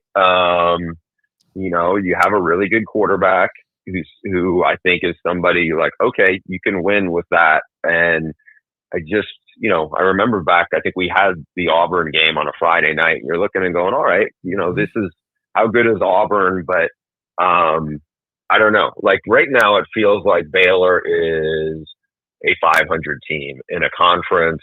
Like they're not the only one, by the way, with a really good quarterback. I feel like almost everybody in that league. You look at Cincinnati, Brendan Sorsby. You look at Bear Bachmeier at BYU. There's obviously Levitt at Air. There's just like a lot of good quarterbacks, and it's for whatever reason, it's like okay.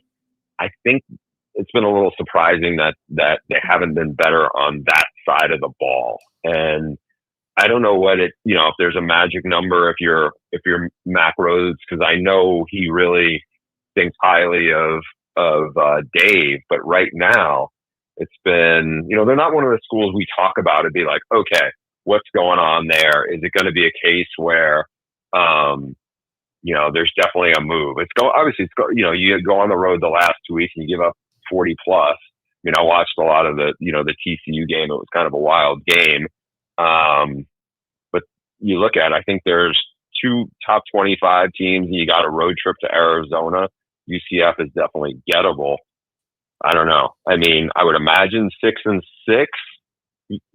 should be good enough to buy him more time, but you don't know. I mean, if you're Baylor, do you want to be in the market for a coaching search in this market? Right. I guess it depends on who you think can pop open. Maybe there's some dominoes going on. I just don't know if you want to do that. If you don't have to do that, again, if Dave can get him to 6-6. I think that, maybe would buy him more time. Again, it's just like, but you look at it defensively is the part which is concerning. Yeah, they're not good at all on defense, unfortunately, which is his expertise, and took over the defense last season and also for this season. Bruce, I watched the Nebraska game as they were trying to get to bowl eligibility for the first time this early and maybe since, I don't know, Devaney, but they got it. And it wasn't easy. And you were saying that it's hard. They're playing football for them, even though rules try to turn the corner, is hard for them, it seems like to me. Yeah. I mean, we get a lot of their games. I feel like I'm in studio for all of them. And, it is. I mean, it just looks like they upgraded the receivers in the portal. And I think with Raiola, he's a talented young quarterback. I think Dana Holgerson's a terrific offensive mind. And yet, we had the game the week before. It was a Friday night game. They played Minnesota, and Minnesota kind of whipped them. We're just like, ooh, this didn't feel like, it was in the wake of like all the talk about how, hey, Matt Rule's buddy, Pat Kraft, is the Penn State AD. This is the target of the search. How's it going to go? And they turn around and really lay an egg. Last week, they found a way to win. It's not pretty. It's never so far, and it's still early in his tenure. You're just waiting to say, okay, are they going to break through the way he broke through in Waco, right? Because he really got it going. And I think we talked about this before. I thought he did a magnificent job at Temple and then did a really, really good job in Waco under really tough circumstances when he took over for, after the year Coach Grove was there. I don't know how it's going to go in Nebraska. At least they're starting to win. I think they're 3-1 this year in one-score games, which is a dramatically different what it was going under Scott Frost and even at the start of his time there. And I think so much is hard to change a mindset when I don't want to say it's a loser mindset, but when it's like, oh, something bad's going to happen. And I feel like a lot of people around there just kind of feel it. And maybe it's a lot of 2 steps forward, 1 step back right now in Lincoln. They'll have an interesting game. USC's coming in there. USC has been terrible on the road, but very good when they've been home. We'll see if they can keep it that way and be more physical than USC. If I'm a Nebraska fan, that's what I'm expecting, but we'll see if it happens. Thank you, Bruce. Appreciate your time. And also on a day where it's so busy as is every day, Bruce Feldman, theathletic.com, senior college football writer, and also in the studio for Fox Sports college football on Saturdays too. All right, when we come back, the top 25 released on Sunday. Let's look at the historical perspective of some of the programs, who's in, who's out, what happened. That also allows us to get to a couple of schools we have not discussed yet, and we need to. And this is 365 Sports. Alan Samuels, Dodge, Chrysler, Jeep, Ram, Fiat, Ted Teague, General Manager and CEO. And David Gray is the one who runs that sales department, and they still have the incentives and offers and more discounts throughout the rest of the month as we head into the last few days of October. Right now, $15,000 off and 3.9% financing for 72 months on the brand new 2025 Ram 1500 Laramie, or lock up 0% APR financing for 72 months. Also, they have a blowout sale with massive discounts, low APR, top dollar for your trades when it comes to pre-owned cars. That's the car that I'm driving now, and it's been 5 years since I bought it, just 5+ years since I bought it on Alan Samuels' lot.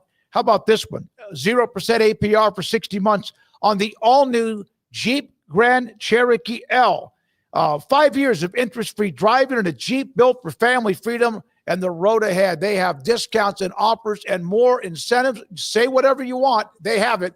Alan Samuels, Dodge, Chrysler, Jeep, Ram, Fiat, Loop 340 east of 84 in Waco. 0% for 72 months on all 2025 Ram 1500 trucks during the Drive into Fall event at Alan Samuels in Waco. Check out a 2025 Ram 1500 Laramie Crew Cab with a massive $16,000 off, or a 2025 Ram 1500 Lone Star Crew Cab with $12,000 off, and both at 3.9 for 72 months. And if you drive a Ford, Toyota, or GM, get an extra $1,500 bonus cash. Alan Samuels in Waco. Come by, let's be friends. Over 30% of adults struggle with chronic foot and joint pain, and many face mobility limitations as they age. But a revolutionary Comfort First slipper has taken the wellness world by storm. Try Cloud Slides and feel you are walking on the clouds. Cloud Slides. Football is back, and Underdog is the best place to make picks and win money all season long. Playing on Underdog is easy. Just pick whether your favorite players will go higher or lower on stats like touchdowns, receiving yards, interceptions, and more. Get your picks right and you can win up to 5,000 times your cash. You can play with as little as $1. Download the app today and sign up with promo code SPORTS365 to score $50 in bonus funds when you play your first $5. That's promo code SPORTS365. Millions of fans have already won billions making picks on Underdog. Will you be next? Underdog. Make picks. Win money. Must be 18 and up, 19 and up in Alabama, Nebraska, 19 and up, and in Colorado for some games, 21 and up in Arizona, Massachusetts, and Virginia, and must be present in a state where Underdog Fantasy operates. Terms apply. Offer not valid. in Maryland, Michigan, Ohio, and Pennsylvania. Concerned with your play? Call 1-800-GAMBLER or visit ncpgambling.org. In New York, call the 24/7 Hope line at 1-8778-HOPE-NY or text HOPE-NY. That's 467-369.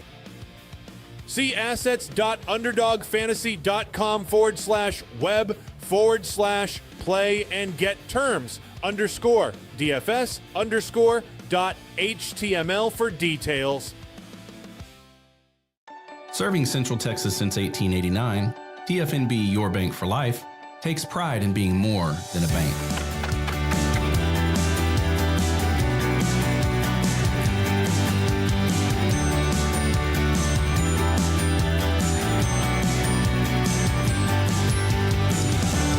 TFNB, we remain committed to these principles.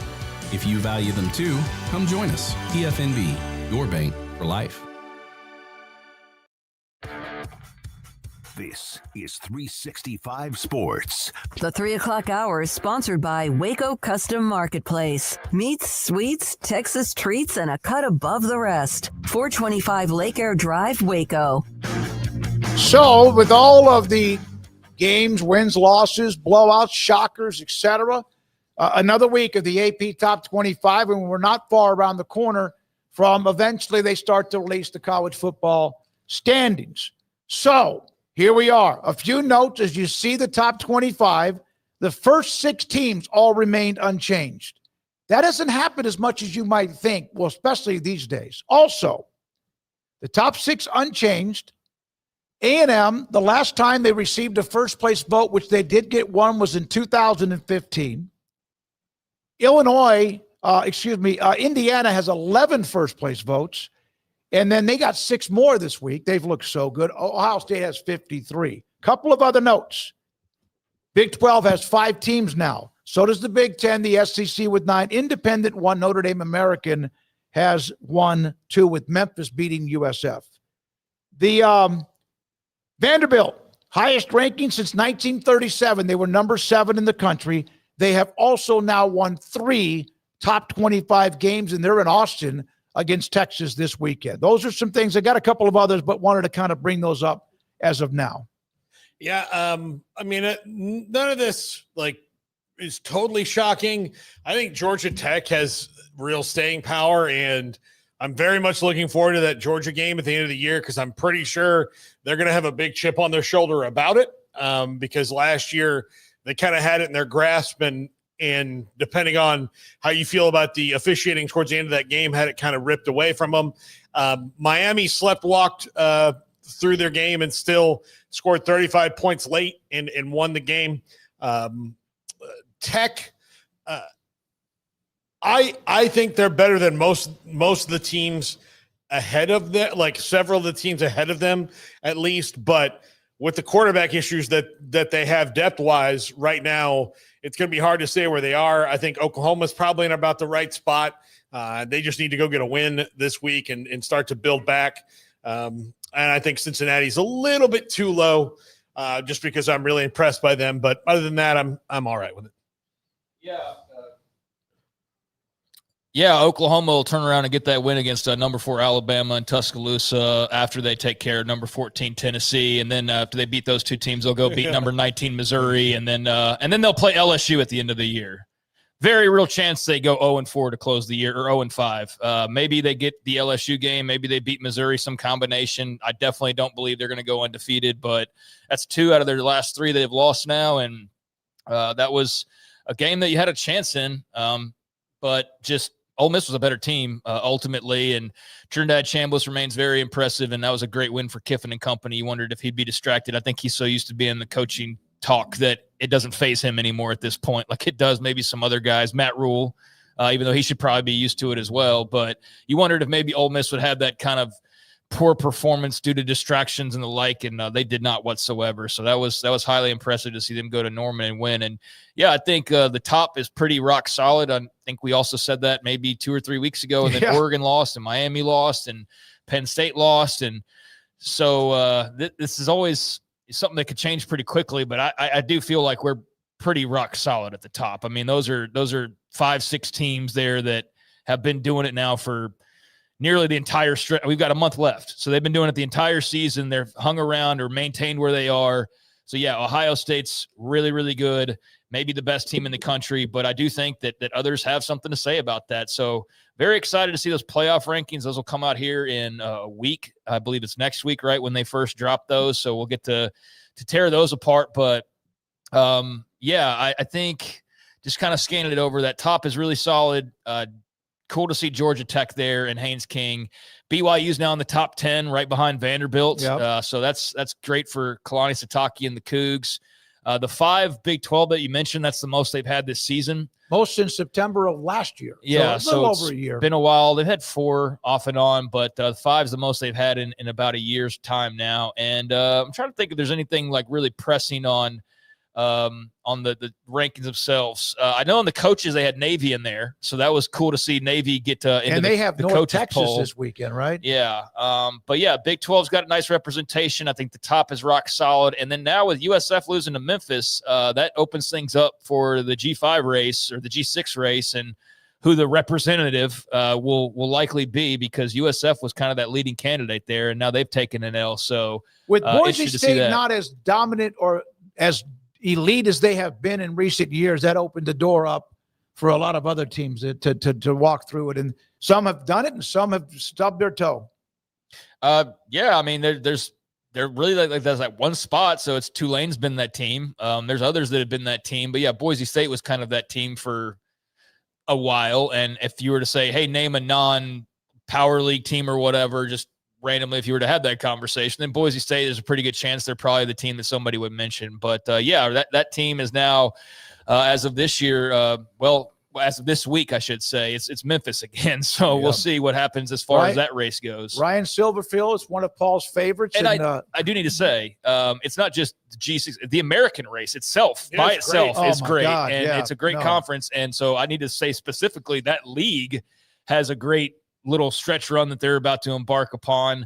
Can't wait to see how that all unfolds. They have 7-0 Navy, 6-1 Tulane, 7-1 Memphis, who just beat, of course, USF, who's 6-2, and North Texas 7-1 with their quarterback Mestamaker throwing for 600 plus yards in that win. And now they take on Navy, and Brian Newberry's midshipmen are 7-0 right now. Yeah, USF is actually in control of that game, and then let it kind of slip away a little bit. Ryan Silverfield, Alex Golish, both guys I think a lot of people are thinking aren't going to be in their spots next year because of the coaching carousel, and it wouldn't shock me. But yeah, Ryan Silverfield, one of my favorites. I think he's a very underrated coach. I don't think enough people talk about how good he is and how good Memphis and consistent they've been through a couple different quarterbacks.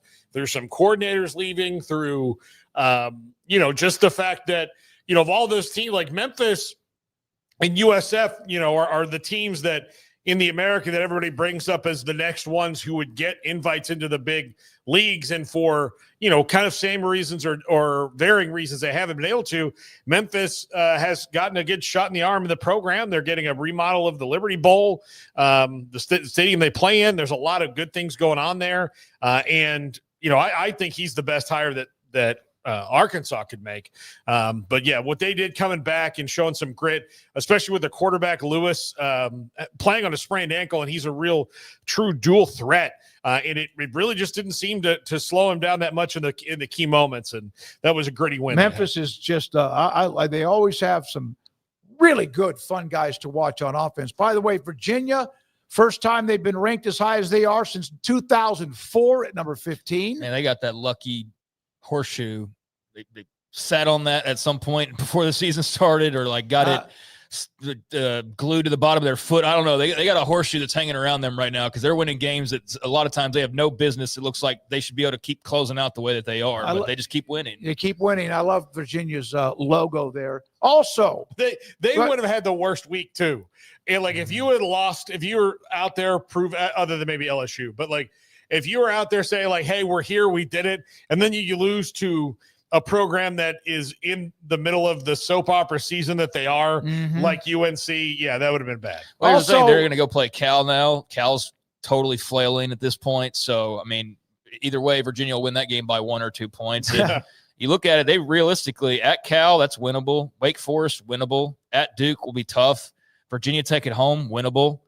There's a very real possibility that Virginia's like 11-1, 10-2 at the end of this year. It'd be cool to see Georgia Tech, Virginia play, although Miami's in that mix, and a couple of others like Louisville too. Hey, Wake Forest 5-2. Right yeah, now. Houston. Yeah, that's right. Yeah. How about Willie Fritz? And in fact, do we have the super chat?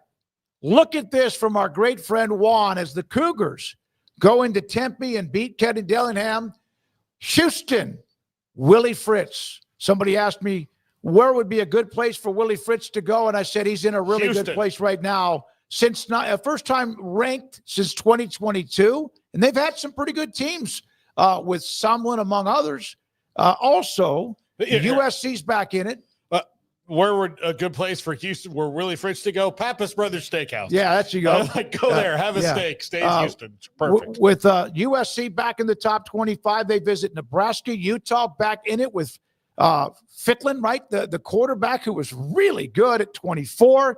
And then again, Memphis in at number 25. In fact, for Houston, that win, their first road win against a top 25 team since 2017. I love little nuggets like that. And also, Juan, thank you for your super chat. Big time money. Any of it we appreciate. And that is also, and then we got a few more things to say. Kim Coulter, who lives in that Tempe and Phoenix area, could we please drop the stupid idea of Dillingham leaving his alma mater for another job? I live here. I hear him every day. He's never, according to Kim, leaving Arizona State University. Yeah, appreciate who'd you say, Juan, and also Kim as well. And yeah, that was a really great win for Houston. I mean, Arizona State obviously drops out with that loss, but because of Houston now jumping into the mix and then Utah getting back into it, the Big 12 gets their 5 teams, so the most again that they've had since last year, and that's a good thing. So you kind of wonder if some teams struggle, who's going to step up? And that team this year has been Houston. And I do think that there's still fair room to wonder how good they are based on like the scheduling, like and kind of like what may still await them around the corner. Like, are they good enough to win the Big 12 title? Like, yeah, I think that they are, but like how good they are in the big picture, I think is still kind of a question mark. But there's no denying the results and denying that they are a much improved team from what we saw a year ago. Connor Wegman makes a world of difference. That defense is very, very good. You got guys like Stephon Johnson. Dean Connors was an incredible pickup for them this offseason as well. So they did a great job of addressing their various needs from a year ago and improving in a lot of areas. And just Willie Fritz doing what he does, which is create, build, winning football programs, and we're seeing it. And so, yeah, to me, I'm agree with others who where should Willie Fritz go or where could he go? He needs to be right where he is. I think Houston's a good spot for him. I also think at this age, I don't know how much more moving around he's wanting to do at this point. So I think he should stay in Houston and just build this thing and see where you can take it. Yeah, that's appreciative, or we're appreciative of the guys reaching out, Kim and Juan, for giving us the super chats there. Those who fell out were USF, Arizona State, LSU, all dropped out of the top 25. And LSU, remember last year they got to be number, 8 and fell out. This year they were as high as number 3 and gone. So that's also what you see surrounding the story of also Brian Kelly. Justin R., another super chat. Nice to see the 2 former AAC schools, the American, doing well in the Big 12. You're exactly right, Juan. And, Justin, thank you very much. The other team can lose their remaining games. Well, of course, he's a USF guy. Yes, he is. They hate each other. Yeah, man, I like that. That's a rivalry that I'm sad. Like, you know, it's funny. I was sad that it was going away because I do like it when the schools really hate each other. But I've talked to a couple people that are like on either side of it, and they're kind of like A&M and Texas were when that first started, which was like, screw them. We don't want to play them right now anyway. But then eventually maybe they'll come back and miss each other and play again. But yeah, because it just makes sense to. Yeah. When you have schools that close with that kind of bad blood, it's like, yeah, why would you not want to play that game? It's way better if you play that game. But I get there's various reasons as to why at certain times. But I also think it's great that that they are getting it together, because you kind of wondered, I mean, yeah, Houston's carrying their weight in basketball, but as far as the football side of things, Arizona stepped in, made a splash immediately. BYU stepped in, been very good, very quickly. But what about Houston, who had success prior to joining the league? What about Cincinnati, who had just been in the playoff and granted under a different head coach? But how is all that going to work? And there are some struggles initially, but both those two programs are, starting to get it together. We'll see on Frost and UCF of how long that takes. But that little batch of schools you added, I know they're not popping TV ratings left and right, but I don't care so much about that. I know eventually we all need to care to some degree about that. But as far as the competitive aspect and being involved, being in the mix, and not just being a couple teams down at the bottom of the standings, it's very encouraging to see both the Bearcats and the Cougars starting to rise up and play some ball and handle themselves. Cincinnati is such a great story, too, with Satterfield. And they've now won, 7 straight? And the one loss was Sorsby underthrowing a receiver near the end zone in that opening game on a Thursday night. Bangers. What are the top 25 bangers? There's some that might have alpha blue blood logos playing each other, but these are the bangers, and one of them is the teams we discussed, Cincinnati, Utah. Vanderbilt 9 on the road in Austin against Texas, who survived, came back. Hard to imagine the last couple of weeks. Imagine if they'd lost either one of those games, but they didn't. They found a way back home in Austin, and the way that ended in Starkville, they'll have a juiced-up crowd. OU and Tennessee. Oklahoma, as Craig said, the schedule, it's just going to be like you go through one of those blocking drills or fumble drills as a running back, just bam, bam, bam, bam, like the Oklahoma drill. That game Saturday night, then Cincinnati, Utah, and College Game Day will be in Salt Lake City to discuss Utah, and then also, of course, the opponent Cincinnati, who's having such a huge run right now.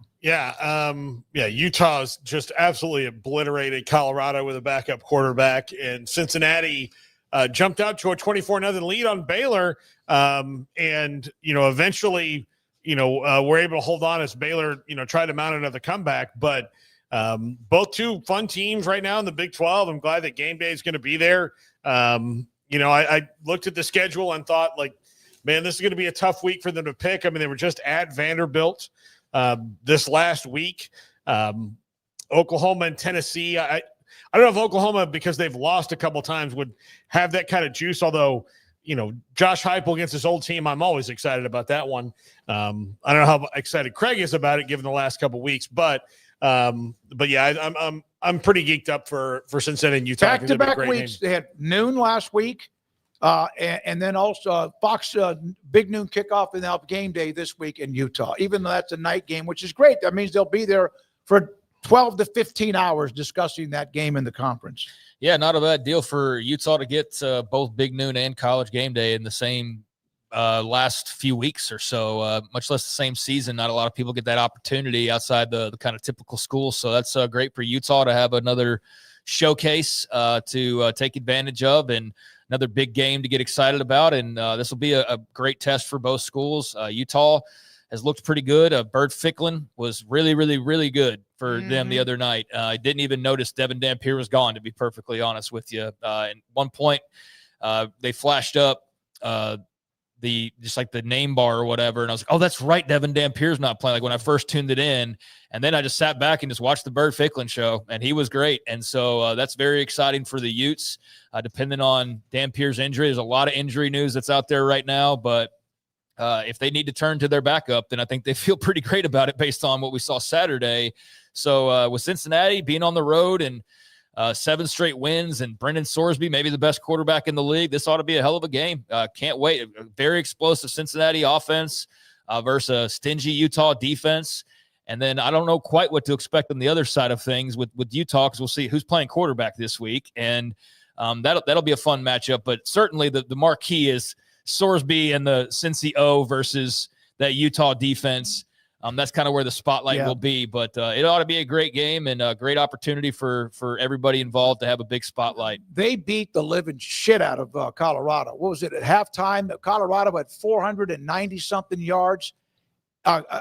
Utah had 400 and something yards, and Colorado was in the minus. Yeah, Colorado had seemed to make like a couple of strides. Maybe they were small strides, but at least some positive steps forward the last couple of weeks. They had the bye, and I don't know. I thought they were kind of entering a pretty good place where they'd sort of figured out the quarterback situation finally and could kind of just move forward. And then that happened. And I definitely never expected Colorado to win that football game, but I didn't expect them to get, like, even if you just said they get blown out, not like that though. Like, that was so utterly one-sided that it was embarrassing. Like, you felt embarrassed for Colorado.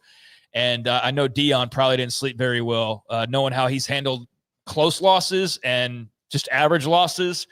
I bet that really was a hard one to swallow, because that was just like, how do you sell that? How do you say, we're close? No, the hell you're not, because they're not even the best team in the league on paper. They're maybe like the third, fourth, or fifth best team in the league on paper. Maybe all told, by the end of it, they are the best team. But yeah, there's nothing you could say to try to. There's no lipstick you can put on that pig. I mean, that was atrocious for Colorado. And I saw the post game. I watched it, and you could tell he was beat down. They lost every phase, turnovers, every yardage you could do, whatever, and they were blown out. Now, Bruce Feldman mentioned Nebraska beating. Who was it? Forgot who they won. They beat Northwestern to become bowl eligible.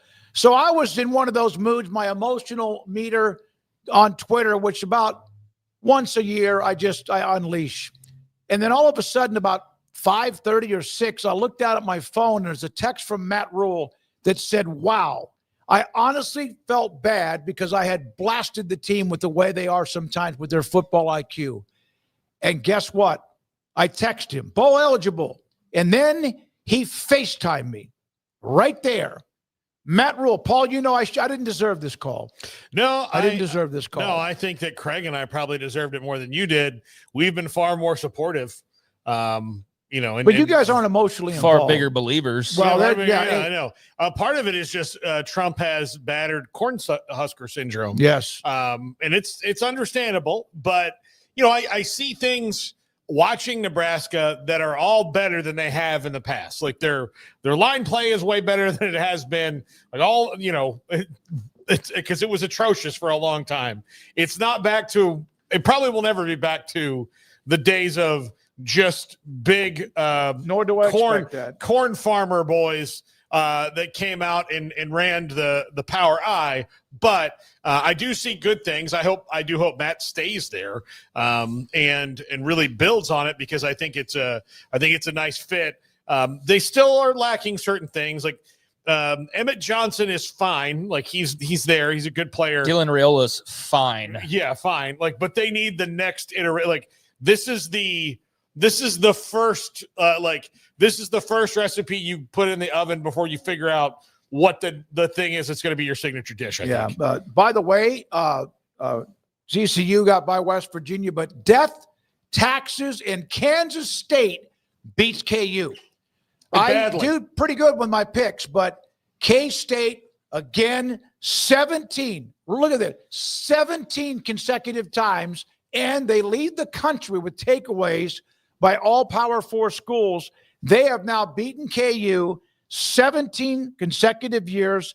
The only current streak near it is Georgia and Kentucky, where Georgia has won 16 straight, and a very important and a nice feel-good win for Chris Kleiman and company, and they have Texas Tech next on their schedule. Maybe shake it. Well, we'll see how they continue to shake the curse of the leprechaun mid-year. Nobody else has been able to do it, but they've turned it around a little bit, and they are they're a block kick away from having a winning streak right now. So and a pick six, I guess. But all of that being said, I mean that's another culture win, for the program and Chris Kleiman and being able to get it back. It looked like it was off kilter early in the season. It looks like they've kind of straightened it out. And we watched the first 2.5 quarters before I was demanded to turn on another game. So, well, Kansas State won it, and they really controlled it almost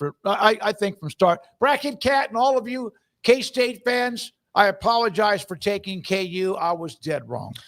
Yeah, I mean, so was I. I thought Kansas State was looking like they had gained some confidence and maybe starting to turn the corner a little bit, but I still picked Kansas to win this game just based on the streak needing to end sometime, but I guess it doesn't. It can go on forever, and the fact that it was in Lawrence, just with the way K-State's played, even though I haven't been overly impressed with KU either, I just thought, okay, well, flip a coin, and that's that type of game, and Kansas being at home, sure, they seem like they're in better position to win this game. But yeah, it was an ass kicking when all was said and done. I mean, the Cats looked like the team that people thought would be in the Big 12 championship conversation, and they have some work to do, but they still technically can be in that conversation at 3-2. Now they're going to have some help. They're going to have to win out basically, but it's not completely out of the equation.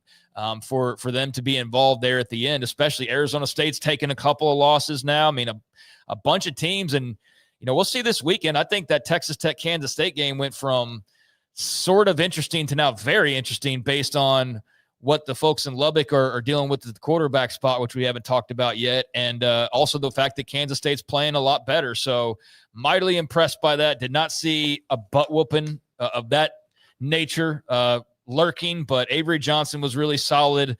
And I think defensively there's a lot to like, whereas there was a lot of questions there early on. So yeah, they're hitting the stride at the right time and have completely changed the trajectory of the conversation from just a couple of weeks ago when you're like, is Chris Kleiman going to be here for much longer? Like, does he care to be? Do they care to be here? Like, is Avery Johnson tuned in? Like, what is the hell's is Dylan Edwards this hurt? Or like, what the hell's going on in Manhattan, Kansas?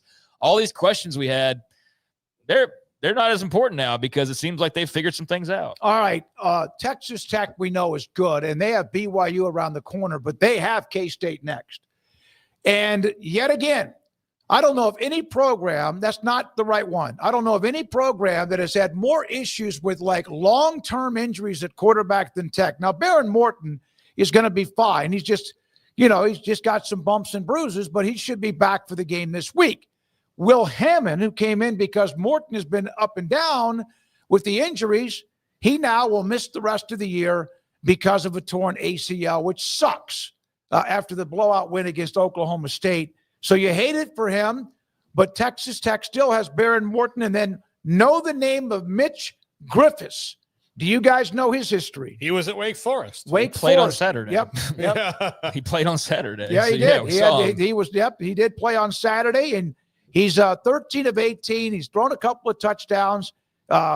Next man up right now, Morton back, and then Griffiths is next in line. Well, Morton and Griffiths are both seniors, right? Yeah. So this is bad news, obviously, in the short term, but the long term, because it's nearly November, and this is a 9 to 12 month injury for most guys. And so if it's 9 months, that means that we're going to go through the entire offseason with Will Hammond not being able to practice with Texas Tech. So it likely, I know they'll have a freshman coming in this year's class, but they will likely have to get in the portal for maybe two guys to fill out that quarterback depth chart in the offseason. They have a kid from Savannah, Georgia, and Stephen Cannon who's coming in, and they'll be fine. They'll find because Hammond, again, looks like he won't be able to play till late next year at the earliest, if he can.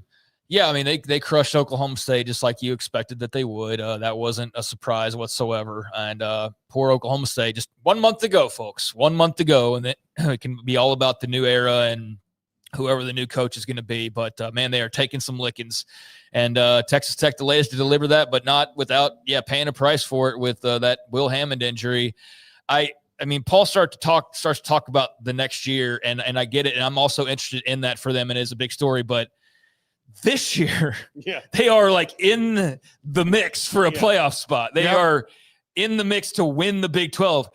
Forget 2026. I'll talk about that in a second because it's important, but they are in it now. And so this is huge now that he is not available. And it's just really unfortunate because he's a guy who's seen a lot of time and obviously is a big time security blanket for them with Baron Morton undeniably now, because we had some pushback on this offseason, undeniably having a sketchy injury history where he's not always healthy. You cannot counter talk that anymore at this point when he's been in and out of every game that's been played this year practically. But Good news is that his diagnosis is that he is and was available on Saturday if they needed him. They just didn't need him. So thank the Lord that he's okay and he didn't suffer more of an extreme injury, or this whole season's going up in smoke potentially because they suddenly don't have a quarterback to rely on. So Will Hammond was a luxury for them in some ways, that maybe not every other team would have a guy that talented to turn to, but it's also now a major blow because you have had to turn to him a lot and you have had to rely on him a lot. So I just hate that for that young man. And especially, yes, the fact that it takes him out of a current playoff race and conference title race, but also now does put next season into a bit of a pickle as far as how they start off the year with what quarterback, because Baron Morton has no eligibility left. So he's not coming back anymore. Hammond won't be available. So yeah, what does that look like? So it's kind of a double whammy for Tech in hold on tight and hope Baron Morton can stay healthy and we can finish this thing out. And then we also got to start wondering about how we approach next year. So yeah, a very unfortunate weekend for Texas Tech and Will Hammond. Soki, you say they'll be fine. I would like to, like, when you were talking about like the quarterback, you're like, oh, they'll be fine in the offseason. I would like to remind you of what the least findable resource is in the transfer portal. It is good quarterback play. I got a feeling. I get that. I mean, they're going to have, here's the thing. They're going to have resources to go after who they want. But the thing is, who's going to be there is the question. Sure. Yeah. But I think that what they've done the last 18 to 24 months, I don't think that's going to be a problem. But you're right. It's not the easiest thing. But the other thing about Mitch Griffiths, he was at Wake Forest, and all of a sudden he just wanted to get out of football. Next thing you know, he's playing in that game in a blowout win against Oklahoma State. So he is next in line behind Baron Morton, and you hope Baron Morton can stay healthy because he has struggled with even the razor blade type injuries and then some that are more serious. Yeah, I mean, if he doesn't, then they're not going to go accomplish everything that they can accomplish.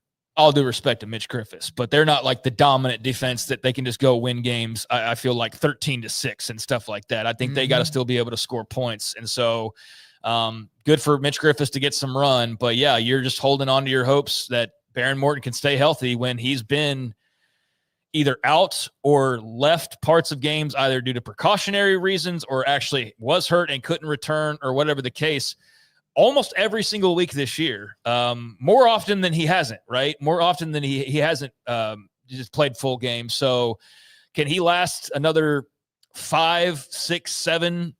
If you think they really have a chance to go even farther, can he do that? You better hope so, because yeah, if you turn to Griffiths, you got a lot of other talented guys around him, but that's a major step down. And look, we saw the step down just from Morton to Hammond in some ways, much less you're not turning to your third stringer. So outside of Ohio State in that very special Cardale Jones years, most teams, no matter who they are not going to be able to turn to third string quarterbacks and think that they're going to take them to the promised land. Maybe that's a different story, but hopefully we don't have to wonder because Baron Morton's able to stay upright and stay healthy and lead this as a season where no matter where you fall, at least you felt like you were pretty close to full strength. It's not one of those years that all of a sudden injuries just wash it away, right? Which we've seen far too often. By the way, when you look at college football rosters, I don't know of one that would not have 6 names at the quarterback depth chart. Last year, Columbus High School was a fantastic 3A school led by a former NFL guy and Jason Schobel. Their one loss, I think, was to a school called Columbus, who's got a good history. Their starting quarterback is also on the depth chart, Lloyd Jones III at Texas Tech. So they will, the future right now, as Craig, you're saying, Paul, what you're saying, they got to play another game coming up this weekend. Now, what was it? Was there one more? Oh, was there one more we had, Brandon? What else did we have? Is that it? Yeah, no, we'll put that one back a little bit later on because UT has had to rely on a young man that has kind of come out of nowhere, but when he's had to throw it, he has been fantastic with Arch Manning going down late in that game in the comeback win in overtime against Mississippi State. Phil Bennett on, Brian Kelly, the coaching carousel, and so much more. And why can't teams that run that wide open offense hold on to leads? What's the deal? He's been there in He's handled that, seen it personally. Yes, sir. Yeah, shout out to TCU beating West Virginia. I said maybe that. Did you mention that one? Yep, Okay, I yep. thought that maybe that was what you're referring to. Yep. So thought that was the only game we didn't touch on. But yeah, TCU over West Virginia. So yeah, I just want to make sure we didn't leave anybody out and get a complaint later. So. Yeah, we'll bring up Matthew Caldwell on tomorrow's show. When we come back, Phil Bennett, we have Paul's top 5 as coaching LSU, carousel, and all that. Who they can look at, and the wheel. We'll have the poll results, quizzes, and more. Thank you for your time as always. And this is 365 Sports. Ideal MRI in the .com in the Central Texas marketplace off I-35 in Waco. Ideal MRI, just over 10 years ago, opened up their doors with a couple of things that they would offer you, the customer, the patient. Let's say you've been through, as maybe even if you're younger, but you've had a ligament that you've torn or something bad with your knee. Or as you get older, there's little aches, bumps, and bruises that crop up in your back or your shoulders or your neck. Ideal MRI has a state-of-the-art imaging machine, good as you get. And they have it inside their business just off the southern part of Waco in the Central Texas marketplace. And even better, $497 or less. The average around the country can be around $1,100. Some places much higher than that. I once, insurance took care of it because I had done most of my deductible, but it was $1,600 and I had to boop like that. $497 or less every single time. Dr. Rob Maxey and his partners at idealmri.com.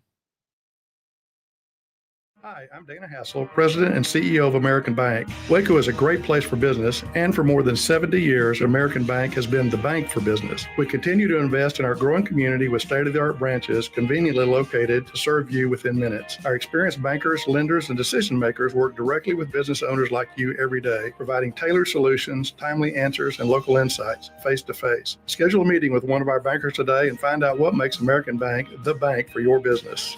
Member FDIC. When we moved to Texas, we were like fish out of water. We didn't know anyone in our neighborhood until our Texas Farm Bureau insurance agent came to the house. She was so helpful and reassuring, a friendly face with that Texan hospitality I'd heard about. When we purchased a Texas Farm Bureau insurance policy, we knew we were making the right choice. We knew our family would be protected. Stop by and see our agents at one of our 3 McLennan County locations. Coverage and discounts are subject to qualifications and policy terms and may vary by situation.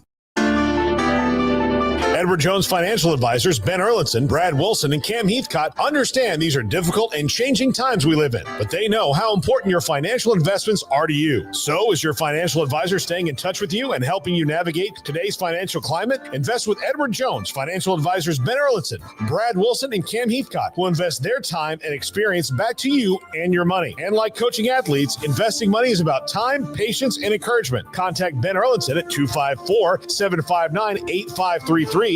Brad Wilson's location at 250 Sharon Drive in Woodway, and Cam Heathcott in Conroe. Edward Jones Financial Advisors, Ben Erlinson, Brad Wilson, and Cam Heathcott, proud sponsors of 365 Sports. Edward Jones, making sense in investing, member SIPC.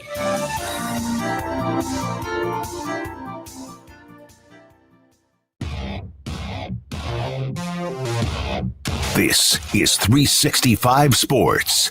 The 5 o'clock hour is sponsored by Edward Jones Investments with financial advisor Ben Erlinson, who'll navigate you through today's financial climate. Edward Jones, making sense of investing. Now here's David Smoak, Paul Catalina, and Craig Smoak.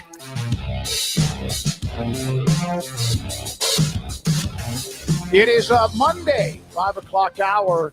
Our great friend with that gorgeous backdrop in College Station, Texas, Phil Bennett, 44. How many years, Phil, were you actually a coach in college? 41?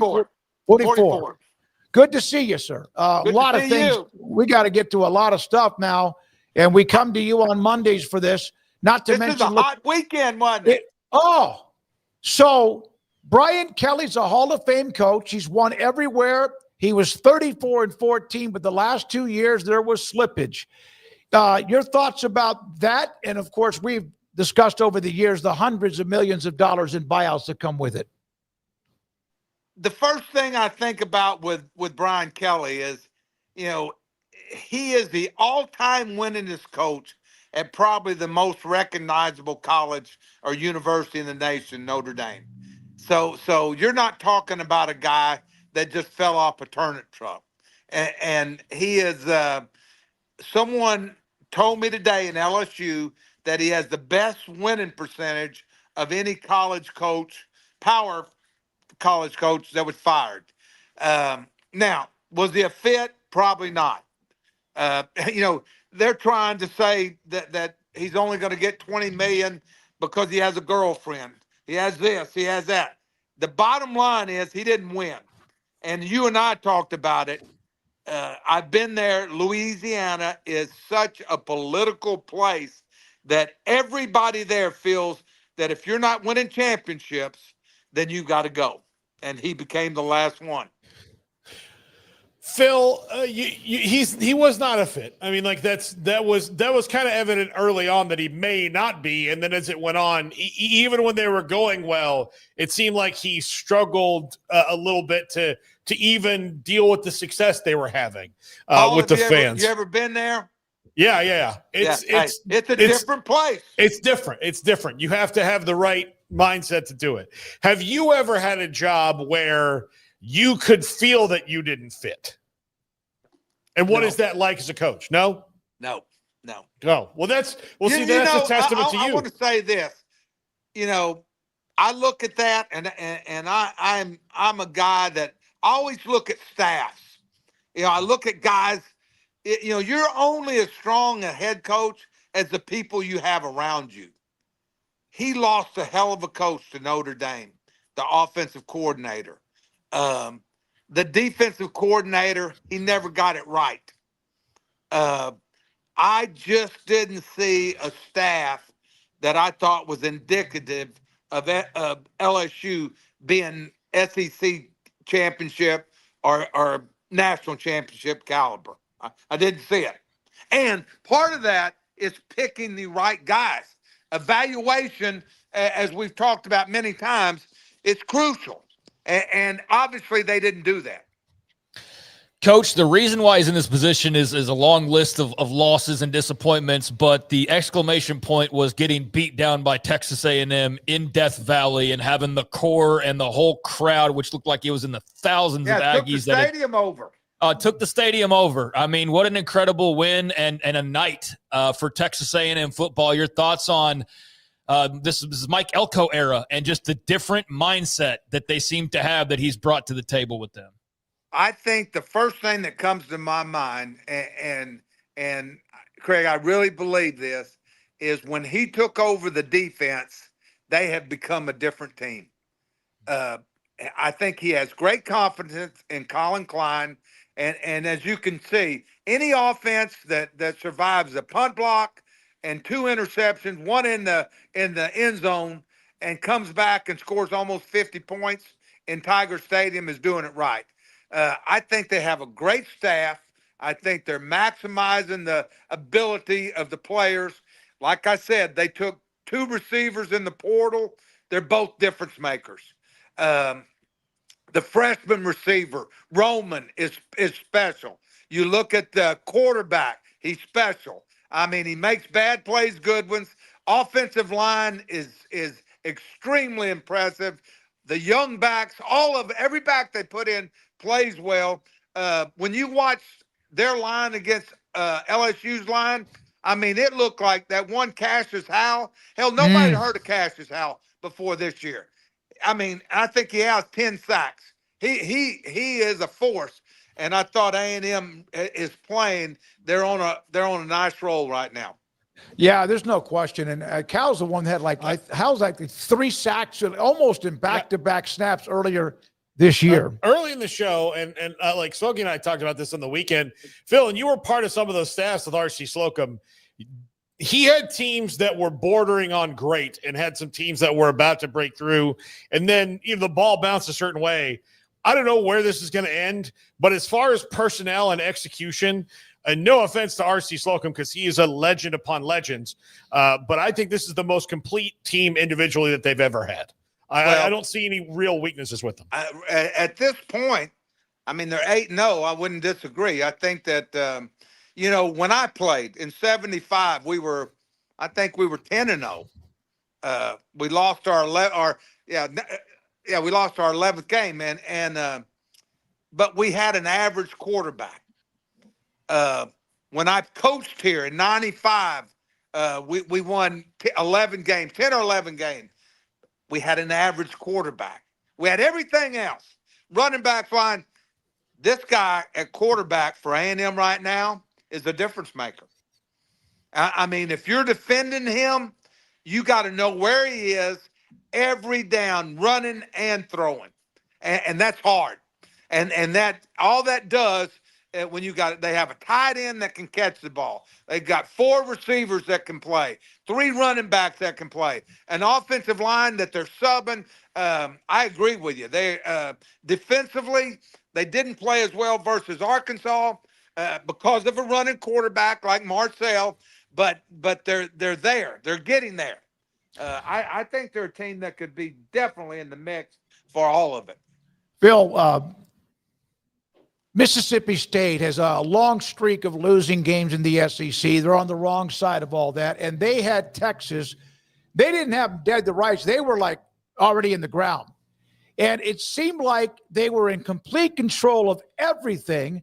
They run a shovel pass to counter a Texas touchdown drive, and then all hell breaks loose. Yeah.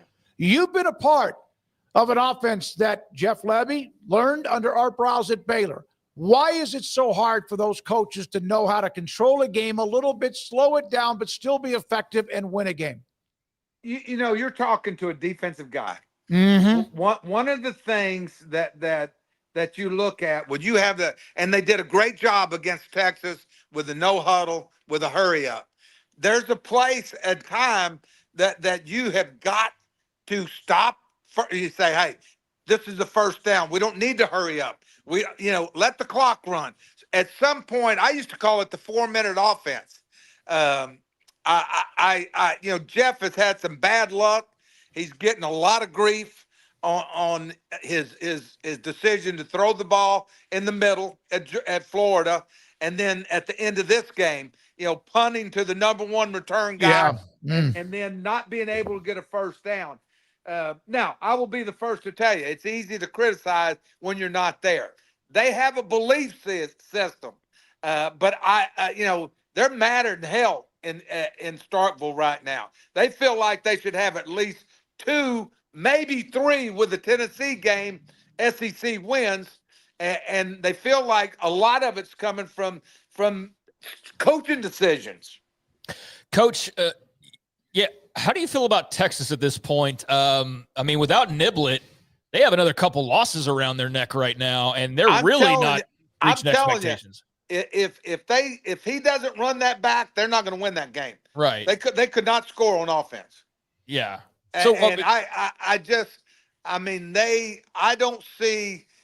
Defensively, they're okay, but I thought Jeff and them did a good job with them, with the tempo, and it's always been good versus what they're doing. But I don't see them. I don't know who the next quarterback is, but I haven't seen a thing from Arch that would ever tell me that he's going to be the answer there. At least not without an off season to work on whatever is going on, right, Phil? I mean, that's the thing that he needs right now is to fix the mechanical stuff, and they need to improve along the offensive line. But it's Matthew Caldwell, a guy who's been at 4 schools, and look, he's made a couple good throws when he's in there, but is he going to be able to withstand a full game against Vanderbilt, who I'm sure you love watching play, because even when Pavi is not going, that Clarkley defense will knock you in the ribs. Yeah. My gosh. That was the best game of the week, them in Missouri. Now, I'm going to tell you something. A&M has really played well. They better get ready when they go to Missouri. I have been impressed with them also. I mean, what about the end of the game? I mean, how close was that going to overtime? My God. I'm telling you, that game – was in Austin this weekend. Texas has got to think, oh, my God, look what we got. And somebody said Pavia for Heisman. He's probably not a Heisman guy, but just his makeup makes everybody out there better. Yeah, no doubt about that. He's a fun character too for college football, to kind of the quirky. Hell, he's as old as you, Craig. Yeah, he is, and his lawyer's still fighting to get him more years somehow. So hopefully, he's got something ready on the other side of college football. But we'll see. How about Willie Fritz and the Houston Cougars, Coach? They haven't played like the murderer's row by any means as far as the schedule goes, but you've got who's in front of you, and based on what they're doing and trying to build this thing up to be where they are now inside the top 25. 7-1, like your thoughts on what they've done defensively, and also Wegman's been a big boost for them offensively as well. I think without question, they also had a situation, you're aware of this, that they got news that their strength coach had passed away. Yes. Yeah. And I just think it was a divine game. And now, don't get me wrong, I think they're a very, very capable team. They had a home game against Tech that they were really going to showcase, and they didn't do it. Then they came back, and not many people said much, but I thought that was a great win when they beat Arizona. They really, showed a lot to beat Arizona. I watched them that night. They got behind Oregon State, came back and won it. I just feel like those guys have a lot of confidence. Willie Fritz is an excellent, and his staff are really doing a good job. Sean Bell and all his guys, Slade Nagel on offense, and I think they're getting momentum. Yeah, they really are. I have to ask you, Baylor gets beat in Cincinnati. I don't think anyone picked Baylor to win the game unless they were just maybe hoping to they're going to win one. And the offensive line coach leaves, apparently something during practice, and so he's no longer on staff, and he's a good one, Mason Miller. So, Phil, let's be honest. They're 4-4. They have two ranked teams left, Utah and Houston. Both of them are at home. What happens if they don't get to at least 6-6? And if I'm going to put you on the spot, were the AD, would that be enough? Because they're about to drown. The first thing I'm going to tell you is they're capable of winning every game left on their schedule. I mean that. I truly believe it. Will they? They've got to play better than they have the last couple of weeks. I truly think that they might have beat TCU had they not had the delay of games. I thought Sawyer finally got going. They did a few things that gave them problems. Last week, he was off target. That could have been a shootout. I think this game right this week is crucial for Baylor. And I think that I'm not sure what happened with Mason. That bothers me. In this business, there's instant news. There's instant opinions.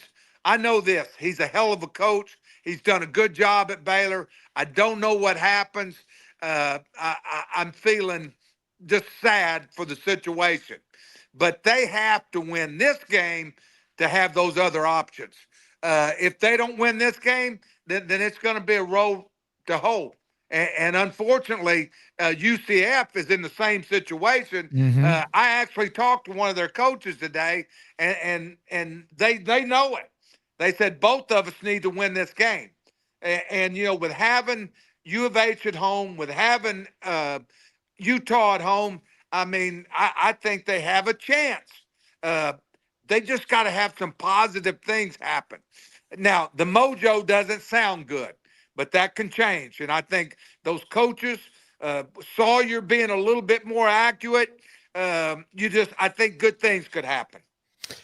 Phil, the thing that looks like Baylor's got a problem with is that they have to rely on Sawyer to have a good game to win, when I think quarterbacks and starting pitchers are kind of the same mold, where you can have great ones. You can have Nolan Ryan out there, but Nolan Ryan got tuned up a couple times. It's going to happen. Oh, yeah, it's going to happen. You're going to get tuned up.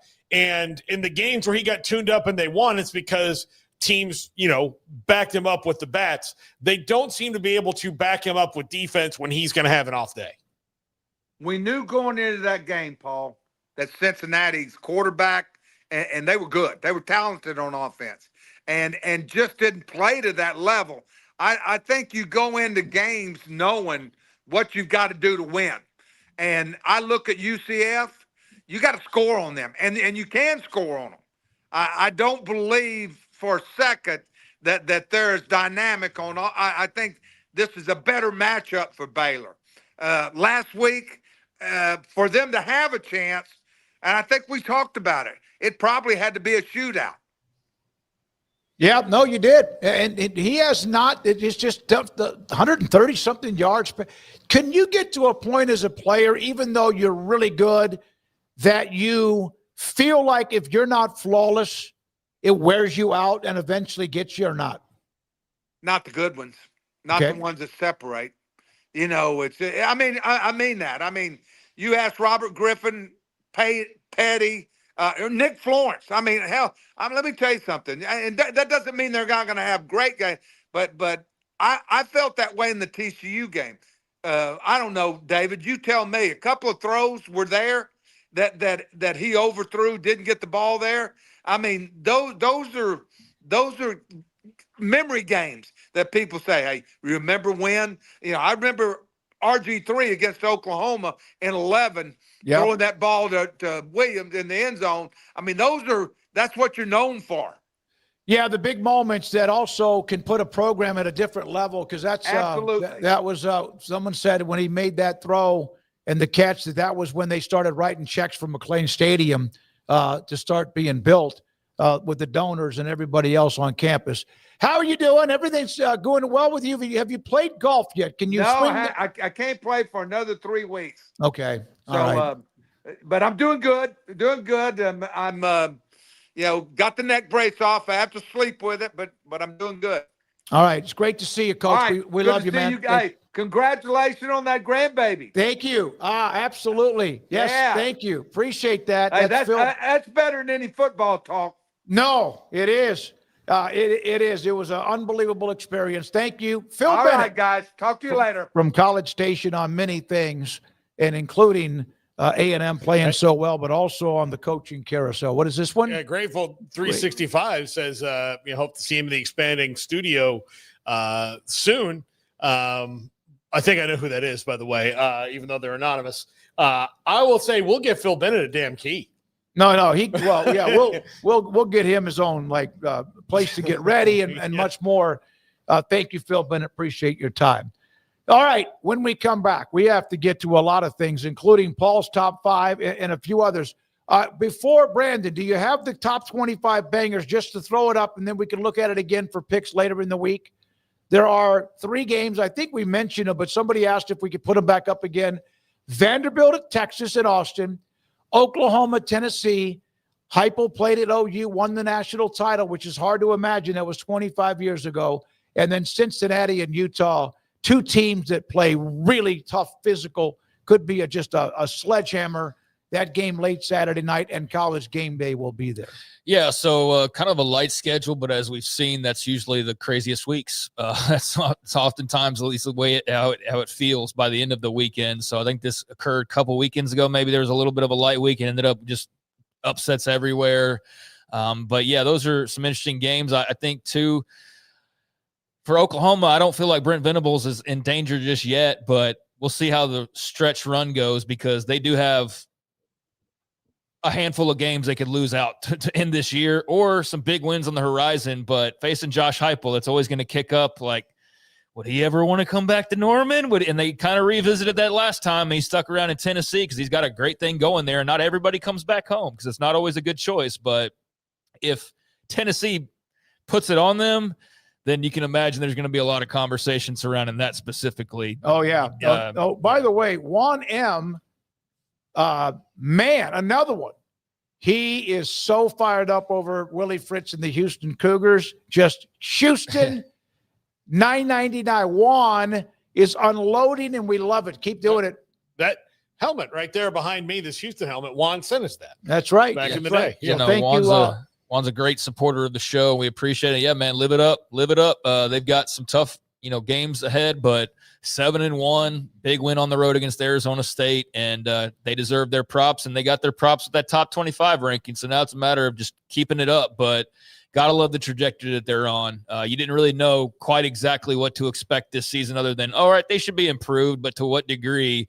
Certainly weren't thinking 7-1 heading into the final month of the season, but here we are. So we'll see what they can do with it. Retired stockbroker, any idea who Sparky is that Houston? Yeah, it's the mascot. That's the Arizona State, the ASU Sun Devil mascot's nickname is Sparky. Any idea who Sparky is that Houston upset? That's the name of the Sun Devil. Yep. What were those other two games? It was Oklahoma and Tennessee. Tennessee and the Vanderbilt, Texas. I look forward to that. I wish I actually could go down and watch that game. I might even do that, honestly. But that ought to be a hell of a game. I think, we'll make picks later this week. But, with Texas Texas without Ryan Niblett loses to Kentucky and Mississippi State. Yeah. But they have Ryan Niblett, so they didn't lose to Kentucky and Mississippi State. But, that's how important he's been, is they're looking at – you think it's bad for some schools. Imagine Texas with losses to Kentucky and Mississippi State, and the Sark report drops before that last game. And look, I'll make the argument that without Ryan Niblett, Oklahoma has a shot to come back in. Yeah, that's also that. They'd have to score. I mean, they have to score, but right. But he sealed it. But the dagger wouldn't have happened. Yeah, they would still have to pick up first downs to get down the field. I get that, but once that happened, it was like, nope. I'm going to say this, and then we come back with the top five. But, there has been talk over the last couple of years about how the SEC schedule flipped for some or others and harder for others. But when Sark said that, I was listening to his postgame, that they have played 4 games in a row. No one's going to feel sorry for Texas. I mean, they are still really, really good. But at Florida, Oklahoma in the neutral site, at Kentucky, at Mississippi State, I don't care how you fly, who you are, how much money you have, how many star players you have, that can be a grind. No, that can be a grind. I also think that's a grind you expected them to pretty much walk away from 3-1 at worst. Maybe you thought the Florida game would be dicey, but I think leading into that one, there was some definite talk about that being an upset based in part on how Texas had played. But in the preseason, it was also a game you kind of looked at a little bit. So maybe you say even 2-2, but yeah, Kentucky and Mississippi State weren't thought to be games that you were going to have to really squeak out, and they ended up being just that. But you won them, and now, you're back home, and you're feeling like you could be in a way worse spot than you're in right now. And now Sark's pissed off, so they're still alive, man. That's the thing. As much as they've been poo-pooed on, they're still very much in the freaking mix. Yeah. By the way, Joe Meyer, I think Meyer or Mayer, that college game day in Salt Lake City, that's a 7 a.m. start for those locally. Yeah, the big noon you didn't mention, they're going to Ohio State, Penn State, because they can't go more than 2 weeks without being in an Ohio State situation, which I get it. They're the big draw, them in Michigan and I guess Oregon and so on. And so is Penn State, although I don't know how much of a draw they are now, but that was one they definitely booked beforehand and said, well, we'll be at Ohio State, Penn State, and they're still going. That's how I felt. They were like, there's certain games where they know they're going to be at. Yeah, that was one of them. Probably staked their claim to that, especially back in to send the message. Yeah. To send the message to ESPN early on. Look, we have that game. We're going to be there. Just so make your plans accordingly. Not that it would stop them, but they had to stake their claim to that, and then they're there and they're like, oh, great. We should have gone to Utah, Cincinnati. You heard Phil Bennett bring up Kurt Hester, the Houston strength and conditioning coach who had been battling, died at the age of 61, battling cancer. It's a hell of a story. This guy was, you talk about tough as nails. The feature, I think, was done on College Game Day. A hell of a guy. And he's gone at 61. You want to say something too? Yeah, I think that Houston's wearing black uniforms this week to honor him. So that's what it says right here. They're going to wear their all blacks to help commemorate his memory. And I think that's a classy move by Willie Fritz and company. And I'm sure he'll be watching. And that was a sad story. And I do think Phil Bennett's probably onto something that supercharged them a little bit. And so, here we are, and they'll be carrying him forward with whatever they do next. But they're sitting pretty, as we mentioned. Unbelievable. They talked about his unbreakable spirit. All right, when we come back, the top 5, the wheel, quizzes, and the poll results. This is 365 Sports. I just got my Colgate Advanced LED Whitening Treatment in the mail, and I am very excited to have dramatically whiter teeth in just 10 days. There's a full 10-day supply, and it looks easy to apply. Order yours today at shop.colgate.com. The dress collar polo. The only polo with a spread collar. Gives you the look of a dress shirt, but with the comfort of a polo shirt. Collars and Company. I'm here to work out with you. We did not put this little cookie cutter program together. I'm in there with you, sweating, yelling, doing the damn thing. Transform by Core Home Fitness.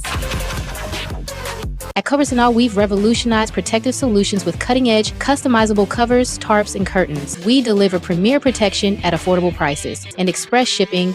Visit coversandall.com today for the perfect fit, guaranteed to last. At Dreamy, we believe that life can be upgraded in comfort, convenience, and joy.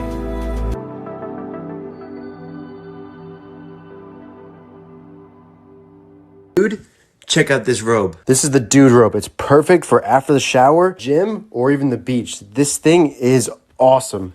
It also has this super premium towel lining to dry you off right away. Dude, what are you waiting for? Get yourself a dude robe today. This is Paul Catalina's Top 5. Come into Paul Catalina's Top 5, brought to you by Flag and Anthem. Use our promo code 365sports for a discount at checkout. Well, what could today's top 5 have been? If you are a regular viewer of the show, you know that as soon as a coach gets removed from their position, I do a top 5 list of the candidates. And sometimes several coaches get fired in the same day, so they stagger throughout the week. Well, only one coach got fired yesterday, and that was Brian Kelly, the only coach who's successfully been able to clear out Death Valley on a Saturday night. And he coaches at LSU. Or I could say that was Mike Elko that did that. But say what you will about the end of the Ed Orgeron and Les Miles eras. They never cleared out Death Valley after a bad game. Garrett, am I wrong there? You are correct, unfortunately. Yes. So someone was never really a fit, and now we're going to try somebody who is a fit. Now let's hearken back into the past, the far distant past of 2019. For number 5. Joe Brady, current Bills offensive coordinator and architect of the offense that won the 2019 national championship. Now, I don't want to overstate his value, but he did have Joe Burrow and Justin Jefferson and Jamar Chase and basically the entire Avengers playing for him on offense. But he's a very good play caller. Josh Allen's career has only gotten better since Joe Brady has joined the Bills and put his influence on that offense, replacing Ken Dorsey just a couple of years ago. So I see him being a very real candidate and being a head coach either in college or the NFL soon. He has a good connection to LSU, so I would not be surprised to see him wind up with this job. Number 4, and I have him ranked here at 4 is Lane Kiffin. This is a picture of him just doing whatever he's going to do wherever he lands, whether he stays at Ole Miss, goes to Florida or Penn State, they may call him, I don't know, or goes to LSU. I think they need to take one big swing and then really focus on who's a fit, because I think Lane Kiffin's a great fit at LSU, culture-wise, attitude-wise, and all of that. And he's the only guy, I think, that is worth the money that you're going to have to pay a guy like Lane Kiffin. Now, look, you're going to pay a lot of money no matter what, and you've committed to that. But if you're going to take a buyout, all these different things that you're going to have to do to get a big-time coach, I think Lane Kiffin is the one who fits the most. And I can't say that Florida is better set up right now to win a national title than Ole Miss is. I can't say that LSU clearly is, because every coach but Brian Kelly of their last 4 has won a national title. Number 3, Kenny Dillingham. I think this one is a long shot. I don't think he would leave his alma mater, but for a job like LSU, maybe. But I'm putting him on this list because I think he's one of the best coaches that you can have for this job, because Brian Kelly's problem over all of it is that he is not 100% accountable for the issues that go on. For example, if you watched the Texas A&M game the other night, when something went wrong, he was not, kind of sloughed over and apoplectic or looking inward like I would compare to Billy Napier did that. Mike Norvell's currently doing that. He's more like James Franklin, where he liked to blame everything around him before he got to him. Kenny Dillingham is one of the most accountable human beings in the world. And if this was a longer segment, I would play a clip of him talking about how every decision comes back to him as the head coach. And that's what they need at head coach more than anything is accountability. Tons of guys can X and O. But to be the head coach in a premier program like LSU, you need to be able to stand up in front of microphones and say, this is on me. We messed up. We got out-coached. We will do better next time. I don't think he did that all that often. Number 2, another guy who is accountable, very, very accountable. Brent Key at Georgia Tech.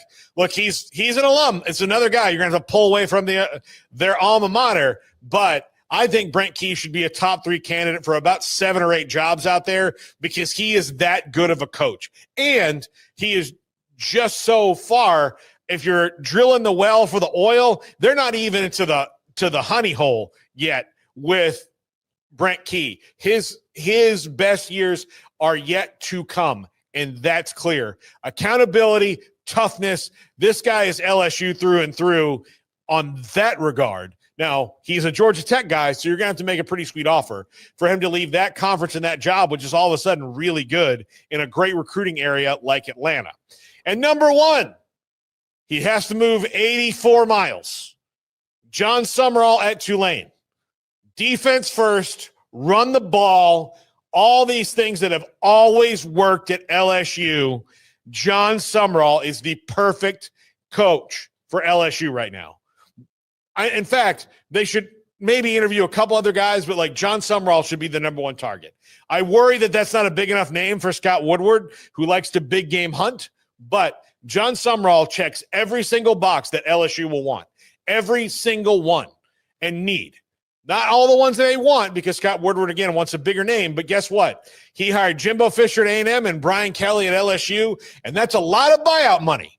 $130 million worth of buyout money, to be exact, for 2 guys.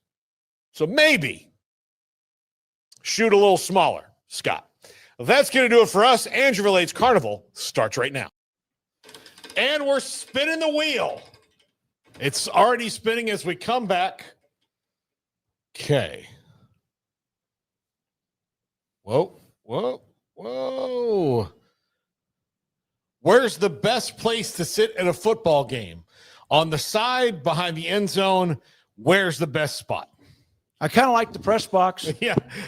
It depends on where the press box is, but I like it at every place. We've been moved in the one, when we go to McLean Stadium, but it's up on the second level of the 3 levels, and it's much more comfortable because we've been next to that window. They open that up. It could be raining or freezing. I would say, to me, that kind of in the corner of the end zone. That, to me, if I was in a regular stadium that was big enough, that's not a bad place to be. You and I have a mutual friend who had, for the longest time, the best seats at Kyle Field you're ever going to see. And it was before they did the remodel. Look, his newer seats were great too, because they were right by the back. You could feel the air conditioning from the suites. So that was great. But it was on the alumni side, 50-yard line at Kyle Field on the front row on the second deck. So you could like lean your arms up against the thing. And, that 12-man towel comes in handy when you're not waving it and they're losing and you sit there. Those were my favorite seats I've ever been in. So it's kind of obvious, but I like to be on the sideline about halfway up. I mean, 50-yard line is 50-yard line, but if I'm between the 30s, I'm fine. All right, Craig. 50-yard line, 20 rows up. There you go. Like we were for Nebraska. Right Nebraska, Illinois was a great 50-yard line seat about 20 rows up. All right. I hate sitting in the end zone. I don't mind it. Just kind of quiet over there. All right. Quizzes. During the curse of the Bambino, how many World Series titles did the Yankees win while the Red Sox went without one? 26. Yeah, because it was until they finally beat them, right? Yeah, they won 20. It's either 19 or 20. I think it's 26. I mean, I'm not the Red Sox fan in here. Paul is, so I'll defer to him on this one. Yeah, it's 26. Yeah. There you go. Because the Red Sox were the dynasty. They were the team before the before Babe Ruth, before the trade, the curse of the Bambino. But of course, since then, since 2004, the Red Sox have won more than the Yankees. So, maybe 86 years from now, they'll look back and go, oh, damn. The Dodgers will win 26 with Mookie Betts. Game 3, in fact, is tomorrow. Yeah, the curse of the Mook, I guess. All right, another one of these quizzes. Let's see. Since 1936, 64 college football teams have gone undefeated and won the national championship. Which program has the most in this category? I know how many Nebraska has undefeated, but I don't know if that's more than anybody else. Undefeated national champions. Man, this is a tough one. Nebraska has 5. Every national championship that they've won, 94, 95, 97, 70, and 71, they did not lose a game. Craig, how do you feel about this one? Because this is tough.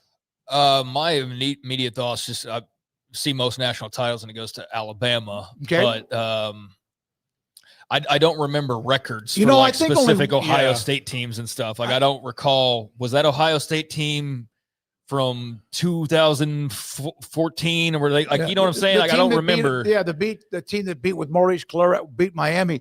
All I know is that Alabama under Nick Saban won I'd say one Alabama or still, two man. who were actually undefeated. He said that on game day and they corrected him. And Bear Bryant had a bunch that were probably undefeated. I'm gonna go ahead and defer to you guys. All right. I'm deferring to the Roll Tide crowd here. All and right. just going with I got a Kings of feeling. College I football. got a feeling I'm going to love this answer. But go ahead, Andrew. Notre Dame. Oh, yeah. 6. Let's see. Stupid fight. Well, we Nebraska, we Alabama have never even 5. brought them up. No. Oklahoma and Ohio State have 4. You get Well, it's because we haven't seen them win a national title in 30 plus years. So we haven't had a reason to think about Notre Dame's 88. undefeated national championship. 88. games. Yeah. Yeah. I mean, it's been so long. Okay. So Notre Dame leads with 6 since 1936, followed Nebraska. So they're all right there. Oklahoma, Ohio State with 4. Key milestones include Nebraska in 71, first 13-0, Ohio State 02, first 14-0, modern era 15-0 by Clemson and LSU, and then first back-to-back 15-win champs, and the first back-to-back 15-win champs. That kind of got tongue-tied there. So a team now plays 12 games in the regular season, a conference championship, and someone might have to win 4. Could be 17 or 16 at some point. Yeah, I mean, I don't think about Notre Dame and national championships together. I don't, because I've never seen him win one. And I'm not young. I'm not young at all. You were 4. I was 8 when they won. I have no recollection of and it. So I remember it. And part of the reason I remember it even as vividly as I do is just because I'm Catholic. And when Notre Dame won the national championship, it was all every priest was talking about. Yeah. So I knew it. I remember watching the game with my dad, but I couldn't tell you any more about Tony Rice or anything like that. I mean, the Notre Dame I remember had Rocket Ismail from when I was really young, and that team didn't win a title. No, they lost to Colorado. Yeah. But meanwhile, I've seen Ohio State and Alabama win 20,000 apiece in the last 25 years. Yeah. So, Notre Dame still got to give them their respect. They got that deep, deep history, as today shows. All right. Thank you very much, Andrew. Now, the poll results. If you were a potential head coach, which program would you bet your career on? I don't have any question. I know LSU with all the money, the commitment. They've still got some things they got to do facility-wise, but 45 plus they've won a nice chunk with Garrett in his prime, and then Florida, Penn State, Oklahoma State with a nice number at 19%. Well, a lot of votes too. Bet my career on. I'm going to bet the one that 3 of the last 4 head coaches have all won national titles at, including 2 guys who could not win anywhere else, and Ed Orgeron and Les Miles. Yeah, that's true. Les did an okay job at Oklahoma State. That's how he got the LSU job, but they didn't do anything after that. I mean, Nick Saban was one of the guys who won the title, but Brian Kelly was just such a bad fit. It didn't work out. I think this one, especially considering how long it's been since the other ones have won anything, I think this one is a little too skewed. All right, 45%. Oh, not quite half because the other ones combined are 55% because of just math. All right, Now, if you one. If you ask me which job I would want where I didn't have to deal with the governor, I would probably pick Oklahoma State because they seem less involved in that one than the other three. Should Dave Aranda be fired midseason? Yep, rip the Band-Aid off now, wait until after homecoming, which is this week, finish the year, and then decide, which means you haven't decided whether you're going to get rid of him or not. I think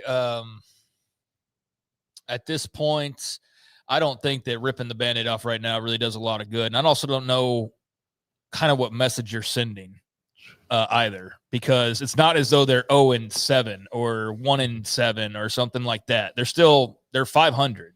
So you're going to fire a coach who's 500 at a school that's not known for national championships. Who the hell do you think that you are? Yeah. Right. So I know that there's obviously 10 other jobs that have all opened up, and not all of those are national championship winning programs. I just don't see what good it does to you to do it right this very moment, other than just to say that you're doing it and let your fans know so that they can celebrate or be happy or whatever. I think you at least give them the grace of finishing the year out. I don't think it changes much in who you would get either way, because if you already kind of have an idea you're going to do it, you're probably already kicking the tires anyways, and know that G.J. Kinney's doable, or this guy or that guy. Eric Morris, like whoever it may be.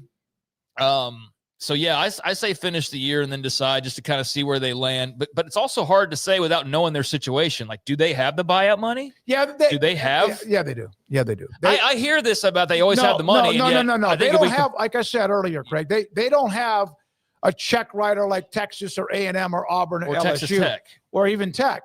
But, yeah, they have the money.